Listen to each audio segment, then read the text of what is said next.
Weekend with Ramesh.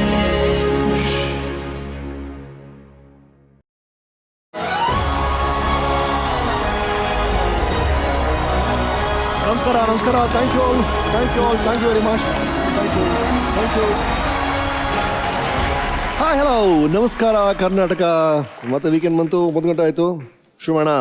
This is Oppo Camera Phones Weekend with Ramesh Season 3, co-powered by Dollar Big Boss Fragrance Partner, Fog Perfume Body Spray Special Partner, Close-Up Associate Sponsors, Vasu Agarbattis, Walkmate Footwear, Walk with Comfort, ಸ್ವಂತ ಉದ್ಯೋಗಿಗಳಿಗೆ ಆಶಾ ಕಿರಣ, ಬ್ಲಾಕ್ಬರ್ಡ್ retail, Maiyas 1 Minute rasam ಮತ್ತು Shri Sai Gold palace, DVG road, Basavanagudi ಮತ್ತು HSR layout, Bengaluru. ಸೊಸೆ ಕೆನ್ನೆ ಮೇಲೆ ಕೈ ಇಟ್ಕೊಂಡು ಡಲ್ಲ compound ಹತ್ರ ನಿಂತಿದ್ದಂತೆ. ಪಕ್ಕದ ಮನೆಯವ್ರು ಕೇಳಿದ್ರು, ಏನ್ರಿ ಅಡಿಗೆ ಆಯ್ತಾ? ಇಲ್ಲ ರೀ ಅಂದ್ರಂತೆ. ಯಾಕ್ರಿ ಅಕ್ಕಿ ಗೋಧಿ ಇಲ್ವಾ? ಅಕ್ಕಿ ಗೋಧಿ ಬೇಳೆ ಎಲ್ಲ ಇದೆ. ಯಾಕೆ ತರಕಾರಿ ಇಲ್ವಾ? 1 ವಾರಕ್ಕೆ ತರಕಾರಿ ತಂದಿಟ್ಟಿದ್ದೀನಿ. ಮತ್ತ್ಯಾಕ್ರಿ ಇನ್ನು ಅಡಿಗೆ ಮಾಡಿಲ್ಲ? ಎಲ್ಲ ಸಾಮಾನು ಸ್ಟೋರ್ ರೂಮ್ ಅಲ್ಲಿ ಇದೆ. ನಮ್ಮತ್ತೆ ಸ್ಟೋರ್ ರೂಮ್ ನ ಬೀಗ ಹಾಕಿ ಬೀಗದ ಕಣ್ಣ ಸ್ಟೈಲಾಗಿ ಸೊಂಟಕ್ಕೆ ಹಾಕೊಂಡು ಶಾಪಿಂಗ್ ಹೊಟ್ಟೋಗಿದ್ದಾರೆ. ನಾನೇನ್ ಮಾಡ್ಲಿ ಅಂದ್ರಂತೆ. ಆಸೆ ಇರ್ಬೋದು, ಒಳ್ಳೆ ಉದ್ದೇಶ ಇರ್ಬೋದು, ಬೀಗದ ಕೈ ಇಲ್ಲಂದ್ರೆ ಏನ್ ಮಾಡಕ್ಕಾಗತ್ತೆ ಹೇಳಿ? So the key point is the person with the key ಯಾರ ಹತ್ರ ಇದೆ ಅನ್ನೋದು ಬಹಳ ಮುಖ್ಯ. ಅದು ಅಡಿಗೆ ಮನೆ ಇರ್ಬೋದು, ಅಂಗನವಾಡಿ ಇರ್ಬೋದು, ಆಲ್ ಇಂಡಿಯಾ ಪ್ರಾಬ್ಲಮ್ ಇರ್ಬೋದು. ಕೆಲಸ ನಡೆಯೋದು ಅಧಿಕಾರದಲ್ಲಿ ಇದ್ದವರು ಮನಸ್ಸು ಮಾಡಿ ಸರಿಯಾದ ಕ್ರಮಗಳನ್ನ ತಗೊಂಡಾಗ ಮಾತ್ರ. ನಮ್ಮ ರಾಜ್ಯದ ಮಟ್ಟಿಗೆ ಆ ಕೀ ಪೊಸಿಷನ್ ಅಲ್ಲಿ ಇರೋದು ನಮ್ಮ CM. ಸೊ ಇವತ್ತಿನ ನಮ್ಮ ಸಾಧಕರು ಯಾರು ಅಂತ ನಿಮಗೆ ಗೊತ್ತಾಗಿದೆ. ಸೊ ಸ್ವಾಗತಿಸಿ ರಾಜ್ಯ ಸರ್ಕಾರದ ಚುಕ್ಕಾಣಿ ಹಿಡಿದಿರುವ ಕರ್ನಾಟಕದ ಸನ್ಮಾನ್ಯ ಮುಖ್ಯಮಂತ್ರಿಗಳು ಶ್ರೀ ಸಿದ್ದರಾಮಯ್ಯನವರು.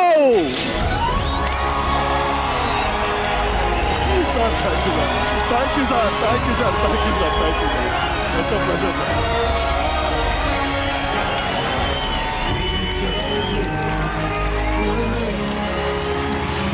Sir, comfortable? Yes. Sir, thank you so much. ನಿಜವಾಗ್ ನಾವು ಕಳೆದ 2 ಸೀಸನ್ಗಳಿಂದ ಸಿಎಂ ಅವ್ರನ್ನ ಇಲ್ಲಿ ಕರೆಸ್ಬೇಕು, ಅವ್ರ ಜೊತೆ ಮಾತಾಡ್ಬೇಕು ಅಂತ ಆಸೆ ಪಡ್ತಾ ಇದೀವಿ. ಕೊನೆಗೆ 3ನೇ ಸೀಸನ್ ಅಲ್ಲಿ ಈ ಅಮೃತಗಳಿಗೆ ಬಂದಿದೆ. Thank you so much sir. My personal thanks. Thank you so much. ನಿಜವಾಗ್ಲೂ ಇವತ್ತು ನಮ್ಮ ವೀಕೆಂಡ್ ಸೆಟ್ಟೇ ಬದಲಾಗ್ಬಿಟ್ಟಿದೆ ಸರ್. ಯೂಶಲಿ ಸರ್ ಈ ಸೆಟ್ ಅಲ್ಲಿ ಈ ಮೇಕಪ್ ಇಟ್ಕೊಂಡು ಅವ್ನು ಕನ್ನಡಿ ಇಟ್ಕೊಂಡು ಬಾಚಿನ ಇಟ್ಕೊಂಡು ಅವ್ನು ಓಡಾಡ್ತಿರ್ತಾನೆ, ಅಥವಾ ಕಾಸ್ಟ್ಯೂಮ್ ಅನ್ನ ಹ್ಯಾಂಗರ್ ಹಾಕೊಂಡು ಓಡಾಡ್ತಿರ್ತಾನೆ, ಅಥವಾ ನಮ್ಮ ರಿಸರ್ಚ್ ಅವ್ರು ಯಾವುದೋ ಪ್ಯಾಡ್ ಇಟ್ಕೊಂಡು ಪೇಪರ್ ಇಟ್ಕೊಂಡು ಓಡಾಡ್ತಿರ್ತಾರೆ. ಇವತ್ತು ವಾತಾವರಣ ಬದಲಾಗ್ಬಿಟ್ಟಿದೆ ಸರ್. ಎಲ್ಲಿ ನೋಡಿದ್ರು ಪೊಲೀಸ್ ಸರ್, ಹೊರಗಡೆ ಎಲ್ಲ barricade sir, full mini Vidhana Soudha ಆಗ್ಬಿಟ್ಟಿದೆ. ಹೊಸ ಅನುಭವ ಆಗ್ತಿದೆ ನಮಗೆ. Thank you for the opportunity. Thank you again sir. Sir ನಮ್ಮ ಡೈರೆಕ್ಟರ್ ಒಬ್ರು ಇದ್ದಾರೆ ಸರ್, ಅವರಂತೂ ನೀವು ದೇವರಲ್ಲಿ ನಂಬರಲ್ಲ, ಬೆಳಗಿಂದ ಒಂದು 10 ಸಲ ಪೂಜೆ ಮಾಡ್ಬಿಟ್ಟಿದ್ದಾರೆ ಸರ್. ಅವರು ಬೆಳಗಿಂದ ಪೂಜೆ ಮಾಡ್ತಿದ್ದಾರೆ. ಅಂದ್ರೆ ನೆಕ್ಸ್ಟ್ ಒಂದು 4-5 ಗಂಟೆ ನಿಮ್ಗೆ ಏನೇ ಕಾಲ್ ಬರಬಾರ್ದು, ಏನೇ ಎಮರ್ಜೆನ್ಸಿ ಕಾಲ್ ಬರಬಾರ್ದು, ನೀವು ಇಲ್ಲಿ ಹ್ಯಾಪಿಯಾಗಿ ನಮ್ಮ ಜೊತೆ ಮಾತಾಡಬೇಕು, ಮನಬಿಚ್ಚಿ ಮಾತಾಡಬೇಕು ಅಂತ ಅವರ ಕೋರಿಕೆ.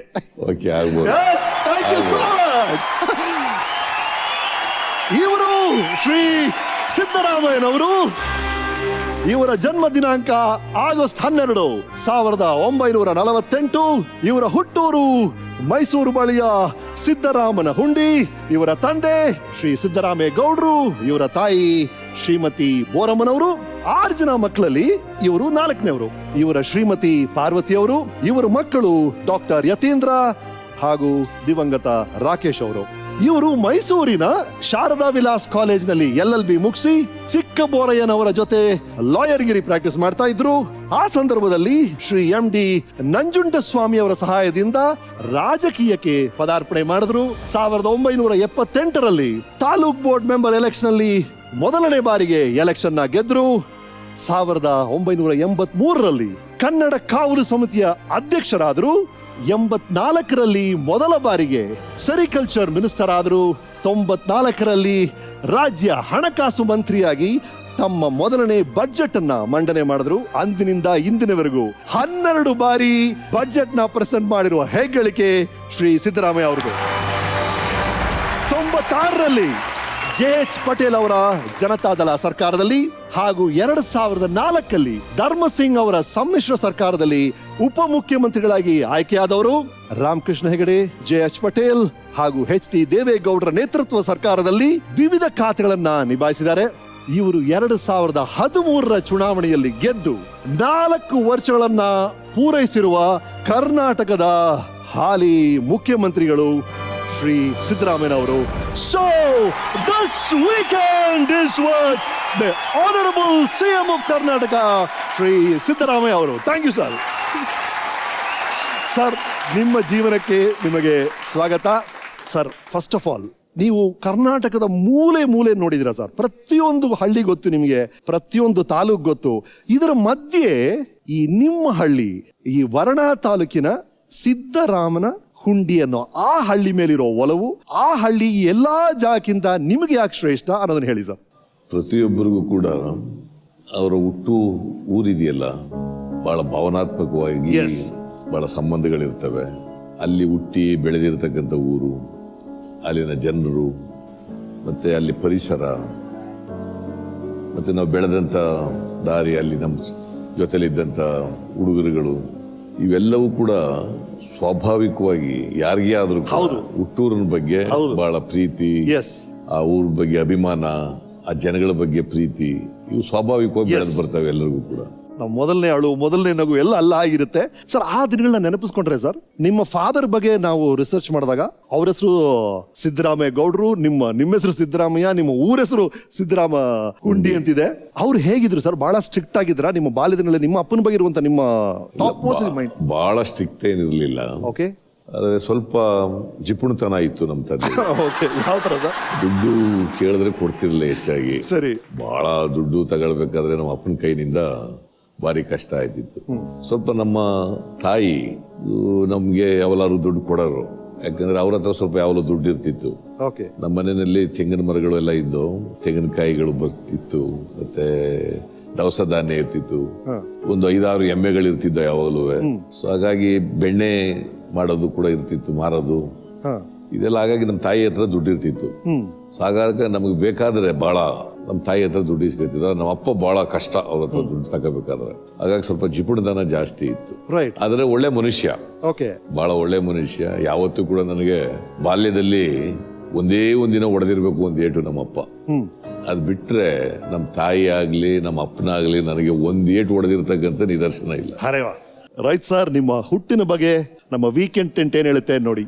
ನಮ್ಮ ತಮ್ಮ ಹುಟ್ಟಿದಾಗ ನಮ್ಮ ಚಿಕ್ಕಮ್ಮನ್ಗ ಬೆಮ್ಮನಸಿ ಆಗಿ 9 ತಿಂಗಳಾದಾಗ ನಮ್ಮ ತಮ್ಮನ ಅಜ್ಜಿ ರಾತ್ರಿನಾಗ ಸ್ವಪ್ನ ಕಂಡ್ರಂತ. ಏನು ಕಂಡ್ರು ಅಂದ್ರೆ ಹಣ್ಣಿನ ಗುಡ್ಡ ಸೂರ್ ಮಟ್ಕಂಟ ಗುಡ್ಡಿ ಹಾಕದಂತ ಅನ್ನಾಗ ಅವ್ರ ಅಜ್ಜಿ ಕಣ್ಣಿಗೆ ಕಾಣ್ತಂತ.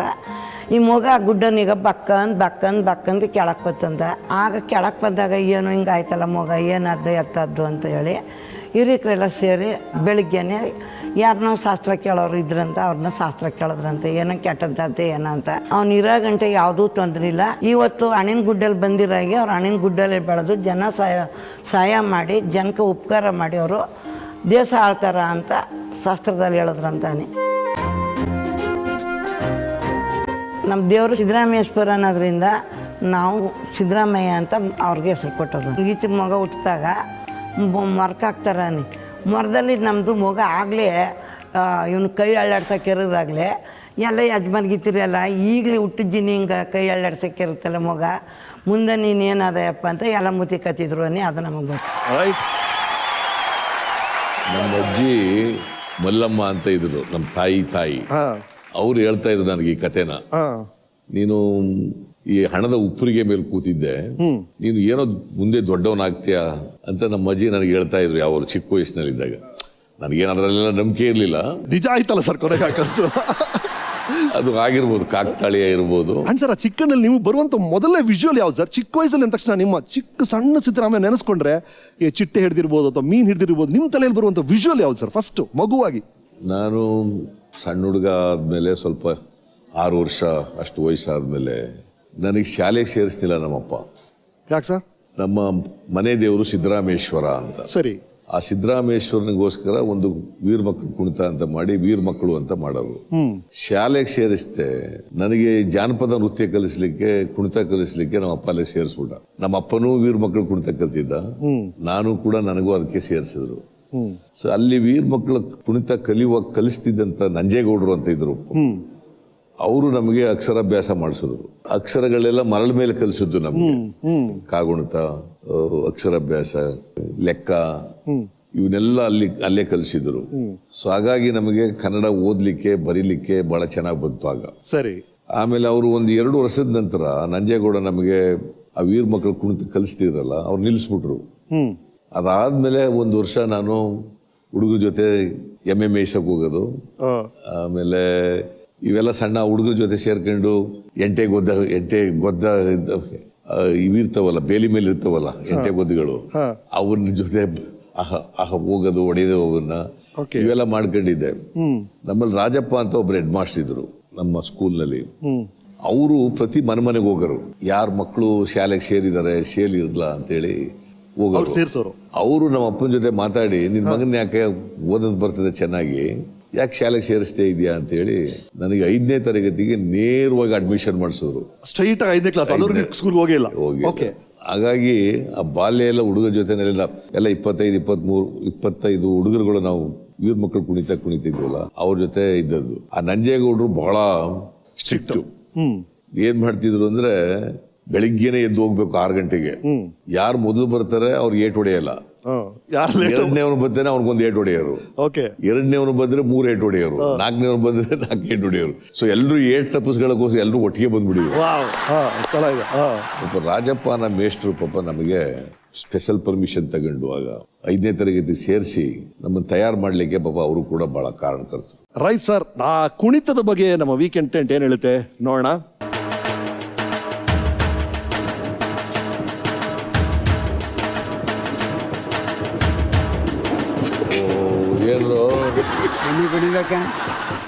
ಇವರೆಲ್ಲ ಇದ್ದವ್ರು ಕೆಲವರೆಲ್ಲ ಸತ್ತೋಗ್ಬಿಟ್ಟಿದ್ದಾರೆ, ಇವ್ರು ಮಾತ್ರ ಉಳ್ಕೊಂಡಿದ್ದಾರೆ. ಏನೇ ಹುಷಾರಿಲ್ವ ಈಗ ನಿನ್ಗೆ? ಈಗ ಬಳ ಬೆಳೆಯಕ್ಕಾಗಲ್ಲ ನಿನ್ ಕೈಲಿ? ಆಗಲ್ವಾ? ಲೇ ನಡಿಯ ಬೇಡ ಬೇಡ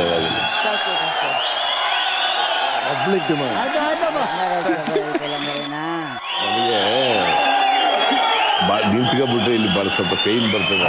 ಇಲ್ಲ ಪಾಪ ಮಾಡಕ್ಕೇನಿಲ್ಲ, ಅವ್ರಿಗೆ ಗೊತ್ತಿದೆ. ಅಲ್ಲ, ಒಂದ್ ನಿಮಿಷ ಅವ್ರು ಮಾಡೋದೇನು ಅಭ್ಯಂತರ ಇಲ್ಲ. ಇವ್ ಸ್ವಲ್ಪ ಏನೋ ಪೇನ್ ಇದೆಯಂತೆ, ಹಾಗಾಗಿ ದಯವಿಟ್ಟು ಇವತ್ತು ಕ್ಷಮಿಸಿ. ರೈಟ್, ನೀವು ಹೇಳಿ ಬನ್ನಿ ಹಿರಿಯರೇ. ಹೌದೌದೇ, ಕೊಳ್ಳದ ನೀರು ಬೆಳ್ಳಿಯ ಕೈ ಚೊಂಬು, ಅಲ್ಲಿ ಗುರುಸ್ವಾಮಿ ಪೂಜೆ ಮಾಡುವಾಗ ಬೆಳ್ಳಿಯ ಗಂಟೆದ ನೀರಂದು.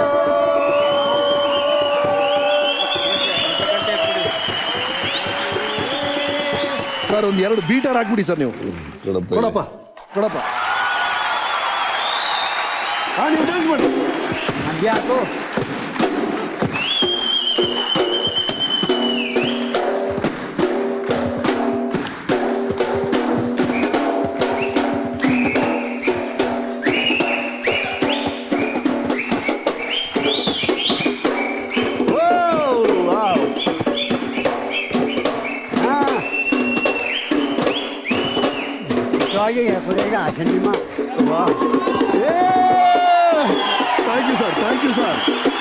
Thank you. ಈ ಕ್ಷಣಕ್ಕೆ ಒಂದು ಸೆಲ್ಫಿ ತಗೋಣ. ಬರಲೇ ಫೋಟೋ ತೆಗಿತಾರೆ ನಿಮ್ದು. ವೀರ ಮಕ್ಕಳ ಜೊತೆಗೆ ಒಂದು ಸೆಲ್ಫಿ.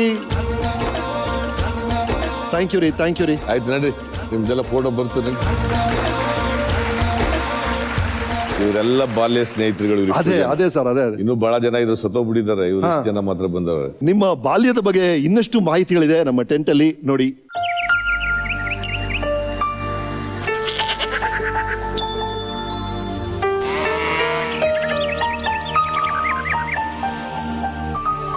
ಏನಣ್ಣ ಚೆನ್ನಾಗಿದೆಯಾ? ನಾವು 6 ಜನ ಒಂದು ಕೊಡ್ತಾವ್ರು. ಆಮೇಲೆ ಒಟ್ಟಿಗೆ ಆರಂಭ ಮಾಡ್ತಿದ್ವು. ರಜಾ ದಿನಕ್ಕೆಲ್ಲ ನಾವು ಮೇವು ತತ್ತಿದ್ವು ಎತ್ಕೊಳಗ, ಮತ್ತು ಎಮ್ಮನೂ ಮೇಯಿಸ್ತಿರು. ಅಲ್ಲಿಂದ ಬಂದ್ಮೇಲೆ ತಿರ್ಗಾ ಬಾಲ್ ಆಡಕ್ಕೆ ಹೋಗೋದು ಎಲ್ಲ ಮಾಡ್ತಿರು.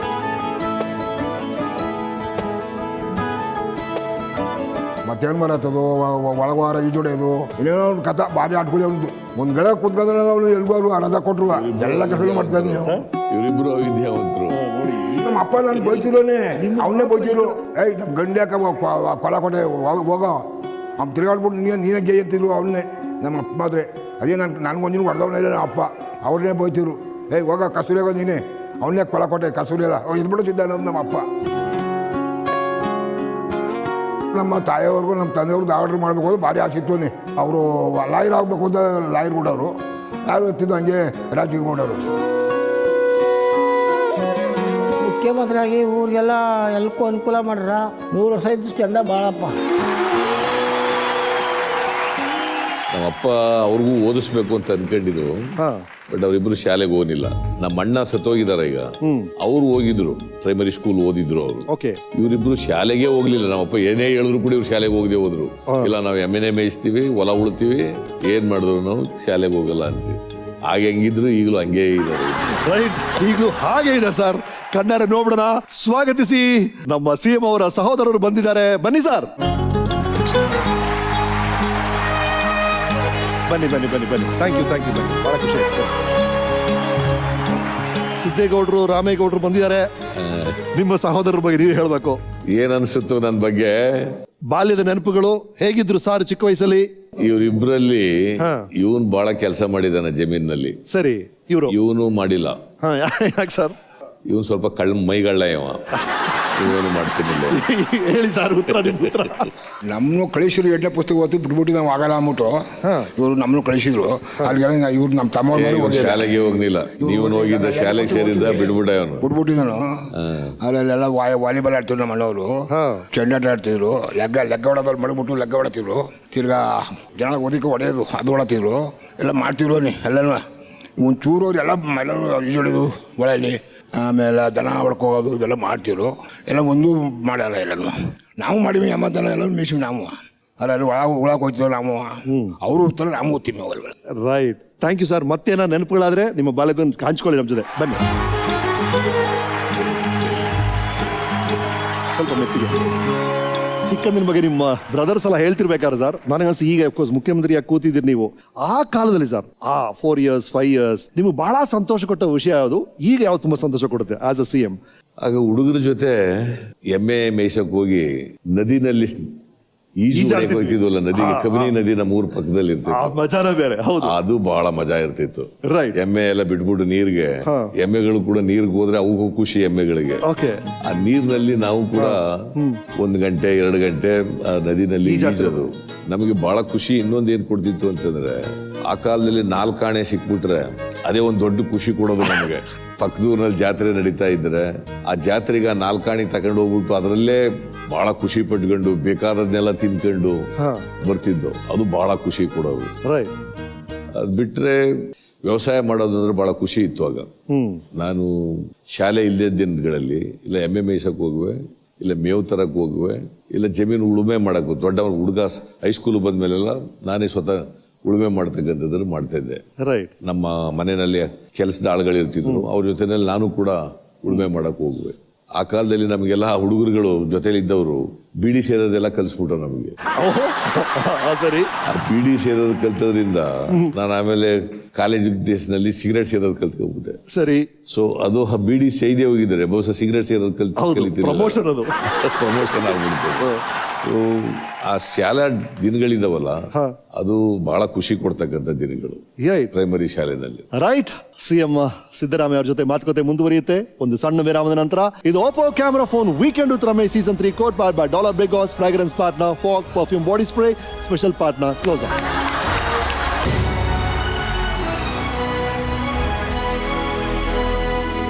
ಮತ್ತೊಮ್ಮೆ ಸ್ವಾಗತ. ಇದು Oppo camera phone weekend with Ramesh season 3 co by Dollar big Boss, fragrance partner Fogg perfume body spray, special partner close up. ಮಾನ್ಯ ಮುಖ್ಯಮಂತ್ರಿಗಳ ಜೊತೆ ಮಾತುಕತೆಯಲ್ಲಿದ್ದೀನಿ. ಸರ್, ನಾವು ಶುರುವಲ್ಲಿ ಹೇಳಿದ್ವಿ ನಿಮ್ಮ ಜನ್ಮ ದಿನಾಂಕ August 12, 1948 ಅಂತ. ಬಟ್ ಅದು ಬಂದು ಸ್ಕೂಲ್ಗೋಸ್ಕರ ಏನಾಯ್ತು ಸರ್? ಅದು ಕರೆಕ್ಟ್ ಹುಟ್ಟಿದ ದಿನ ಅಲ್ಲ. ಅದು ಯಾರು ಗೊತ್ತಿಲ್ಲ. ಹೌದು. ಯಾಕಂದ್ರೆ ನಮ್ಮ ತಂದೆ ತಾಯಿಗಳು ಯಾರೋ ಅವರು ವಿದ್ಯಾವಂತರಲ್ಲ, ಹಾಗಾಗಿ ಡೇಟ್ ಆಫ್ ಬರ್ತ್ ಬರ್ಕೊಂಡಿಲ್ಲ, ಆರೋಸ್ಕೋಪು ಇಲ್ಲ. ಮೇಷ್ಟ್ರು ರಾಜಪ್ಪನವರು ಅಂತ ಹೇಳಿದ್ರಲ್ಲ, ಅವರು ನನಗೆ ಬರ್ಕೊಂಡ್ರು ಡೇಟು. ಆ ಡೇಟಿಗೆ ನಾನು date of birth right sir. ಅದರಿಂದ ಅದಕ್ಕೆ ನಾನು ಯಾವತ್ತು ಡೇಟ್ ಆಫ್ ಹುಟ್ಟಿದ ದಿನ ಆಚರಣೆ ಮಾಡ್ಕೊಂಡಿಲ್ಲ, ಯಾಕಂದ್ರೆ ಗೊತ್ತೇ ಇಲ್ವಲ್ಲ. Right sir. ನಿಮ್ಮ ಸ್ಕೂಲ್ ಡೇಸ್ ಬಗ್ಗೆ ನಮ್ಮ ವೀಕೆಂಡ್ ಟೆಂಟ್ ಏನ್ ಹೇಳುತ್ತೆ ನೋಡಿ.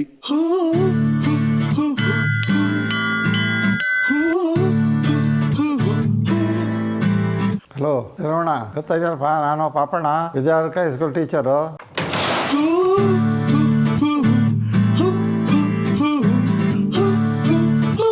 ಮಾರ್ನಿಂಗ್ ಕ್ಲಾಸ್ ಇದ್ದಾಗ ಬರಬೇಕಾದ್ರೆ ಬಸ್ಸಿನ ತೊಂದರೆ ಅಂತ ಹೇಳಿ ಸೈಕಲ್ ಮೇಲೆಲ್ಲ ಬರ್ತಾ ಇದ್ರಿ ಸ್ಕೂಲ್ಗೆ. ಬರುವಾಗ ಕೆಲವು ಸಾರಿ ಲೇಟಾಗಿ ಬರ್ತಾ ಇದ್ರಿ. ನಾನು ಆಗ ಎಲ್ಲ ಮಾಡ್ತಾ ಇದ್ವಿ. ನೀವೊಂದು 2 ಸಾರಿ ಅದನ್ನು ಮಾಡಿಬಿಟ್ಟು ಇನ್ನೊಂದು ಸಾರಿ ಮಾಡಬಾರ್ದು ಅಂತ ತಿಳ್ಕೊಂಡು ಏನೋ ಕೊನೆಗೆ ಲೇಟಾಗಿ ಬರೋದನ್ನ ತಪ್ಪಿಸೇ ಬಿಟ್ರಿ. ಕರೆಕ್ಟ್ ಟೈಮಿಗೆ ಬರೀರಿ.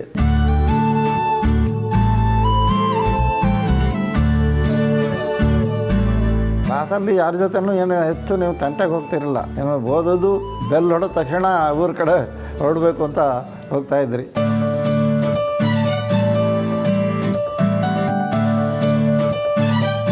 ಸ್ಕೂಲಲ್ಲಿ ಯಾವುದರಲ್ಲೂ ಹಿಂದೆ ಇರಲಿಲ್ಲ. ಸ್ಪೋರ್ಟ್ಸಲ್ಲೇ ಆಗಲಿ, ಸ್ಕೌಟ್ ಆಕ್ಟಿವಿಟೀಸಲ್ಲೇ ಆಗಲಿ, ಕ್ಲಾಸ್ನಲ್ಲಿ ಹೋಮ್ವರ್ಕು ಇವೆಲ್ಲ. ಹಾಗಾಗಿ ಎಲ್ಲ ಪಂಕ್ಚುವಲ್ ಆಗಿ ಯಾವ ಸಿಟಿ ಹುಡುಗರಿಗೆ ಏನು ಕಡಿಮೆ ಇಲ್ಲ. ಅವ್ರಿಗೆ ಸರಿಸಮಾನವಾಗಿ ನೀವು ಓದಿನಲ್ಲಿ ಎಲ್ಲ ಚೆನ್ನಾಗಿ ಇದ್ರಿ. ನಮ್ಮ ಸ್ಕೂಲ್ಗೆ ಇದೊಂದು ಹೆಮ್ಮೆ ವಿಚಾರ. Yes sir.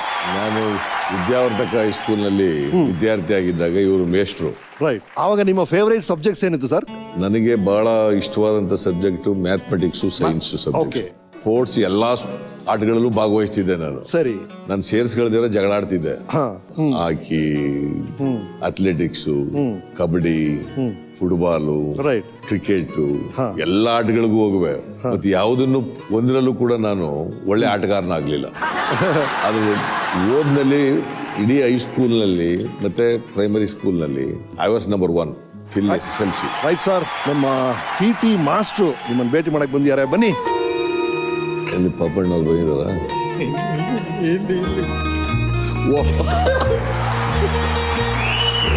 ಹೇಗಿದ್ರಿ ಸರ್?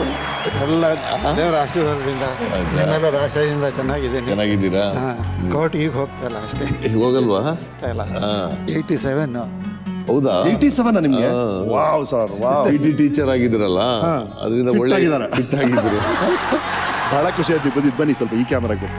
ವಿದ್ಯಾರ್ಥಿ ಅಂದರೆ ಒಂದು ಮಾಡೆಲ್ ಸ್ಟೂಡೆಂಟ್. ಲೇಟ್ ಆಗಿ ಬಂದ್ರೆ ನಮ್ಮ CMಗೆ ಪನಿಷ್ಮೆಂಟ್ ಕೊಟ್ಟಿದ್ದೀರಂತಲ್ಲ ಸರ್ ನೀವು? ಅದು ಒಬ್ಬರಿಗೆಲ್ಲ ಅನೇಕರು ಅದು ಮಾರ್ನಿಂಗ್ ಕ್ಲಾಸ್ ಇದ್ದಾಗ ಶನಿವಾರ ಲೇಟು. ಇವ್ರು 24 ಕಿಲೋಮೀಟರ್ ಬರಬೇಕು ಶಾಲೆಗೆ. ಬೆಳಗ್ಗೆ ಹೊತ್ತಾರೆ, ಅವ್ರಿಗೆ ಬಸ್ ಸಿಗ್ತಿರಲಿಲ್ಲ. ನರಸೀಪುರದಿಂದ ಬರೋ ಬಸ್ಸು, ಸೈಕಲ್ ಏನೋ ಮಾಡ್ಕೊಂಡ್ ಬರೋರು. ಬೆಳಗ್ಗೆ ನಿಮ್ಮ ಮನೆಯಲ್ಲಿ ಕೆಲವು ರೊಟೀನ್ಸ್ ಎಲ್ಲ ಇತ್ತಂತೆ. ನೀವು ಆ ಕೆಲಸಗಳೆಲ್ಲ ಮುಗಿಸ್ಬಿಟ್ಟು ಆಮೇಲೆ ಶಾಲೆಗೆ ಹೋಗ್ಬೇಕಾಗಿತ್ತಂತೆ. ನಾನು ಮೊದಲು ಸ್ವಲ್ಪ ದಿನ ಊರಿಂದ ಬರ್ತಿದ್ದೆ. ಆಮೇಲೆ ಮೈಸೂರಿನಲ್ಲೇ ಅವರು KR ಮಿಲ್ ಕೆಲಸ ಮಾಡ್ತಿದ್ದೆ. ನಮ್ಮ ದೊಡ್ಡಪ್ಪನ ಮಗನೂ ಅವ್ರ ಮನೇಲಿ ಇದ್ಕೊಂಡು NR ಮೊಹಲ್ಲದಿಂದ ಬರ್ತಾ ಇದ್ದೆ. ಆಮೇಲೆ ಅಲ್ಲಿಂದ ನಡ್ಕೊಂಡ್ ಬರುವೆ NR ಮೊಹಲ್ಲದಿಂದ ವಿದ್ಯಾವರ್ಧಕ ಹೈಸ್ಕೂಲ್ಗೆ. ಪಾಪ ಒಳ್ಳೆ ಮೇಷ್ಟ್ರುಗಳಿದ್ರು ಆಗ ವಿದ್ಯಾವರ್ಧಕ ಹೈಸ್ಕೂಲ್ನಲ್ಲಿ. ಅಷ್ಟು ಜನ ಮೇಷ್ಟ್ರುಗಳು, MER, MEGK, KRS, ಇವರು ಪಾಪಣ್ಣವರು, ಇವರೆಲ್ಲರೂ ಬಹಳ ಒಳ್ಳೆ ಮೇಷ್ಟ್ರುಗಳಿದ್ರು. ಇವ್ರ ಜೊತೆಗೆ ನಾರಾಯಣಗೌಡ ಅಂತ ಹೇಳಿ ಇವರು ಡಾಕ್ಟರ್ ಮೆಡಿಕಲ್ ಇದ್ರು. ನನಗಿಂತ 1 ವರ್ಷ ಸೀನಿಯರ್ ಅವ್ರು, ನಮ್ಮೂರವನು ನಾರಾಯಣ ಅಂತ ಹೇಳಿ. ಅದೇ ಹೈಸ್ಕೂಲ್ ನಲ್ಲಿ ಓದ್ತಾ ಇದ್ದ ಅವನು MBBS ಸೇರ್ಕೊಂಡ್ಬಿಟ್ಟ. ನಮ್ಮ ಅಪ್ಪನಿಗೆ ನನಗೂ ಡಾಕ್ಟರ್ ಮಾಡ್ಬೇಕು ಅಂತ ಅವ್ರಿಗೆ ಆಸೆ. ಅವ್ರು ಬಹಳ ಆಸೆ ಬಿಟ್ಟಿರುತ್ತೆ. ನನಗೆ PUC ನಲ್ಲಿ ಮಾರ್ಕ್ಸ್ ಬರ್ಲಿಲ್ಲ ಸಾಕಷ್ಟು. ಸರಿ. ಹಾಗಾಗಿ ನನಗೆ I could not get the seat. Right. I could not get the admission medical ಕಾಲೇಜ್ಗೆ. ಸೊ ಹಾಗೆ BSc ಓದ್ಬೇಕಾಗಿ ಬಂತು. ಹಾಗಾಗಿ ನಮ್ಮ ಅಪ್ಪ ಸ್ವಲ್ಪ ಕೋಪಿಸ್ಕೊಬಿಟ್ಟಾಗ ಆ ನಾರಾಯಣ ಅಂತೀವ ನಾವು ಮೆಡಿಕಲ್ ಕಾಲೇಜಿಗೆ ಸೇರ್ಕೊಂಡ್ರೆ ನಿನ್ ಕಲ್ ಆಗ್ಲಿಲ್ವಲ್ಲ ಅಂತ ಬೈತಿದ್ದ ನನಗೆ ಬಹಳ. ಒಳ್ಳೇದು ಸರ್.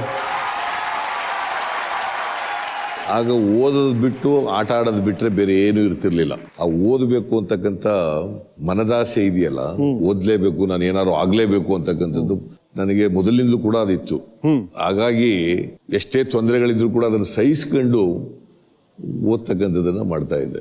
ವ್ಯಾಕರಣದಲ್ಲಿ ಆಗ್ಲೂ ನೀವು ಎಕ್ಸ್ಪರ್ಟ್ ಆಗಿದ್ದಿರ್ಬೇಕು ಅನ್ಸುತ್ತೆ. ಮೊನ್ನೆ ನೀವು ಮಾತಾಡಿದ್ ಕೇಳಿದ್ವಿ ನಾವು, ಬಹಳ ಖುಷಿ ಆಯ್ತು ನಮಗೆ. ಸಂಧಿಗಳ ಬಗ್ಗೆ ಒಬ್ರು ಮೇಷ್ಟ್ರು ಈಶ್ವರಾಚಾರ್ಯ ಅಂತ ಒಬ್ರು ಮೇಷ್ಟ್ರು ಇದ್ರು. ಅವ್ರಿಗೆ ಕಾಲವಾಗ್ಬಿಟ್ಟಿದ್ದಾರೆ. ಅವರು ಪ್ರೈಮರಿ ಸ್ಕೂಲ್ ಅಂದ್ರೆ ಮಿಡ್ಲ್ ಸ್ಕೂಲ್ ನಲ್ಲಿ ವ್ಯಾಕರಣ ಹೇಳ್ಕೊಡ್ತಿದ್ರು. ಈ ಸಂಧಿ, ಸಮಾಸ, ಕನ್ನಡ ಅಕ್ಷರಗಳು, ಇವುಗಳ ಬಗ್ಗೆ ಎಲ್ಲ, ಅಕ್ಷರಮಾಲೆ ಬಗ್ಗೆ ಎಲ್ಲ ಹೇಳೋರು. ಅವತ್ತು ಹೇಳೋದು ಇವತ್ತಿಗೂ ಕೂಡ ಅಚ್ಚಳಿದೆ ಉಳ್ಕೊಳ್ತಕ್ಕಂಥ ರೀತಿಯಲ್ಲಿ ಅಷ್ಟರ ಮಟ್ಟಿಗೆ ಅವರಿಗೆ ನಮಗೆ ಹೇಳ್ಕೊಟ್ಟಿದ್ರು ಪಾಠನ. ಅದನ್ನೇ ಮೊನ್ನೆ ಅಸೆಂಬ್ಲಿನಲ್ಲಿ ಸಂಧಿ ಅದ್ರ ಗೊತ್ತೇನಪ್ಪ ಅಂತ ಕೇಳಿದೆ. ನೋಡಿದೆ, ಬಹಳ ಎಂಜಾಯ್ ಮಾಡಿದ್ವಿ ಸರ್ ನಾವು.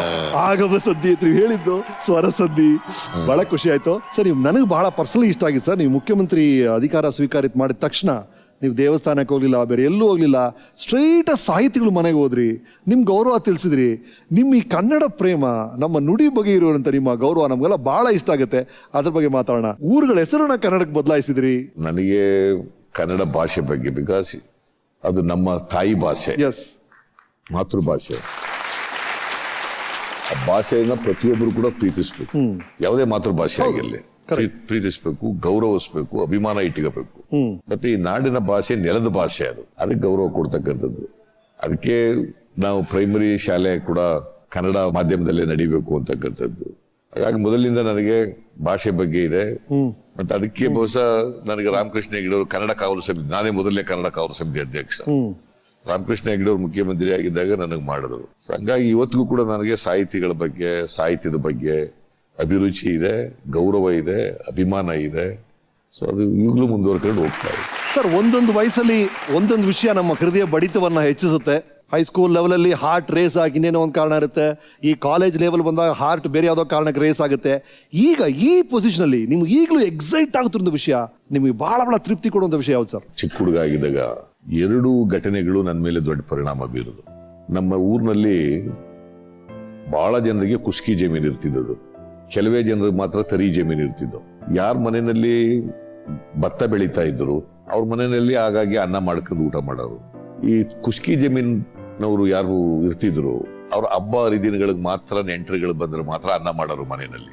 ಅವ್ರ ಮನೆಯಲ್ಲಿ ಏನಾದ್ರು ಅವ್ರ ಮಕ್ಕಳಿಗೆ ಸಣ್ಣ ಪುಟ್ಟ ಕಾಯಿಲೆಗಳು ಬಂದ್ರೆ, ಜ್ವರ ಬಂದ್ರೆ, ಇನ್ಯಾವುದು ಬೇದಿ ಆತರ ಆದ್ರೆ, ಇಂಥ ಕಾಯಿಲೆಗಳು ಬಂದ್ರೆ ಅನ್ನ ಮಾಡೋರ್ ಮನೆ ಹತ್ರ ಅವ್ರ ಮಕ್ಕಳಿಗೆ ಮುದ್ದೆ ತಿನ್ಸಕ್ ಆಯ್ತಿರ್ಲಿಲ್ವಲ್ಲ, ಅದಕ್ಕೋಸ್ಕರವಾಗಿ ಒಂದು ಮಿಸ್ ಅನ್ನಕ್ಕೆ ಕಾಯ್ಕ ಕೂತ್ಕೊಳ್ಳೋರು. ನನಗಿದು ಏನಪ್ಪ ಇದು ಇಂಥ ಸಮಾಜದಲ್ಲಿ ಈ ತರ ಎಲ್ಲ ಇರ್ತದೆ, ಮಕ್ಕಳಿಗೆ ಅನ್ನ ಕೊಡೋಕ್ಕೂ ಕೂಡ ಕಷ್ಟದಲ್ಲಿದ್ದಾರೆ ಅಂತ ಹೇಳಿ ನಾನು ಮುಖ್ಯಮಂತ್ರಿ ಆದ್ಮೇಲೆ ಅದು ನನಗೆ ಅನುಭವದಿಂದ ನಾನು ನೋಡಿದ್ದರಿಂದ ಕರ್ನಾಟಕದಲ್ಲಿ ಯಾರು ಕೂಡ ಹಸಿದು ಮಲಗಬಾರದು, 2 ಹೊತ್ತು ಊಟ ಮಾಡಲೇಬೇಕು. ಕರ್ನಾಟಕ ಹಸಿವು ಮುಕ್ತ ರಾಜ್ಯ ಆಗಿದೆ ಅಂತ ಹೇಳಿ ಇವತ್ತು ಉಚಿತವಾಗಿ 1,10,00,000 ಕುಟುಂಬಗಳಿಗೆ ಸುಮಾರು 4 ಕೋಟಿ ಜನರು ಇವತ್ತು ಒಂದು ತಲಾ 7 kg ಅಕ್ಕಿಯನ್ನು ಫ್ರೀಯಾಗಿ ಕೊಡ್ತಾ ಇದ್ದೀವಿ. ನನಗೆ ಬಹಳ ಸಂತೋಷ ಆಗ್ತಾ ಇದೆ. ಇವತ್ತು ಎಲ್ಲ ಜನರು ಕೂಡ 2 ಹೊತ್ತು ಊಟ ಮಾಡ್ತಾ ಇದ್ದಾರೆ. ಸೊ ಈಗ ನಿಮ್ಗೆ ಎಕ್ಸೈಟ್ ಆಗ್ತಿರೋ ವಿಷಯ ಅದು, ಹಸುವಿಲ್ಲದೆ ಹಸಿವು ಮುಕ್ತ ರಾಜ್ಯ ಆಗ್ಬೇಕು.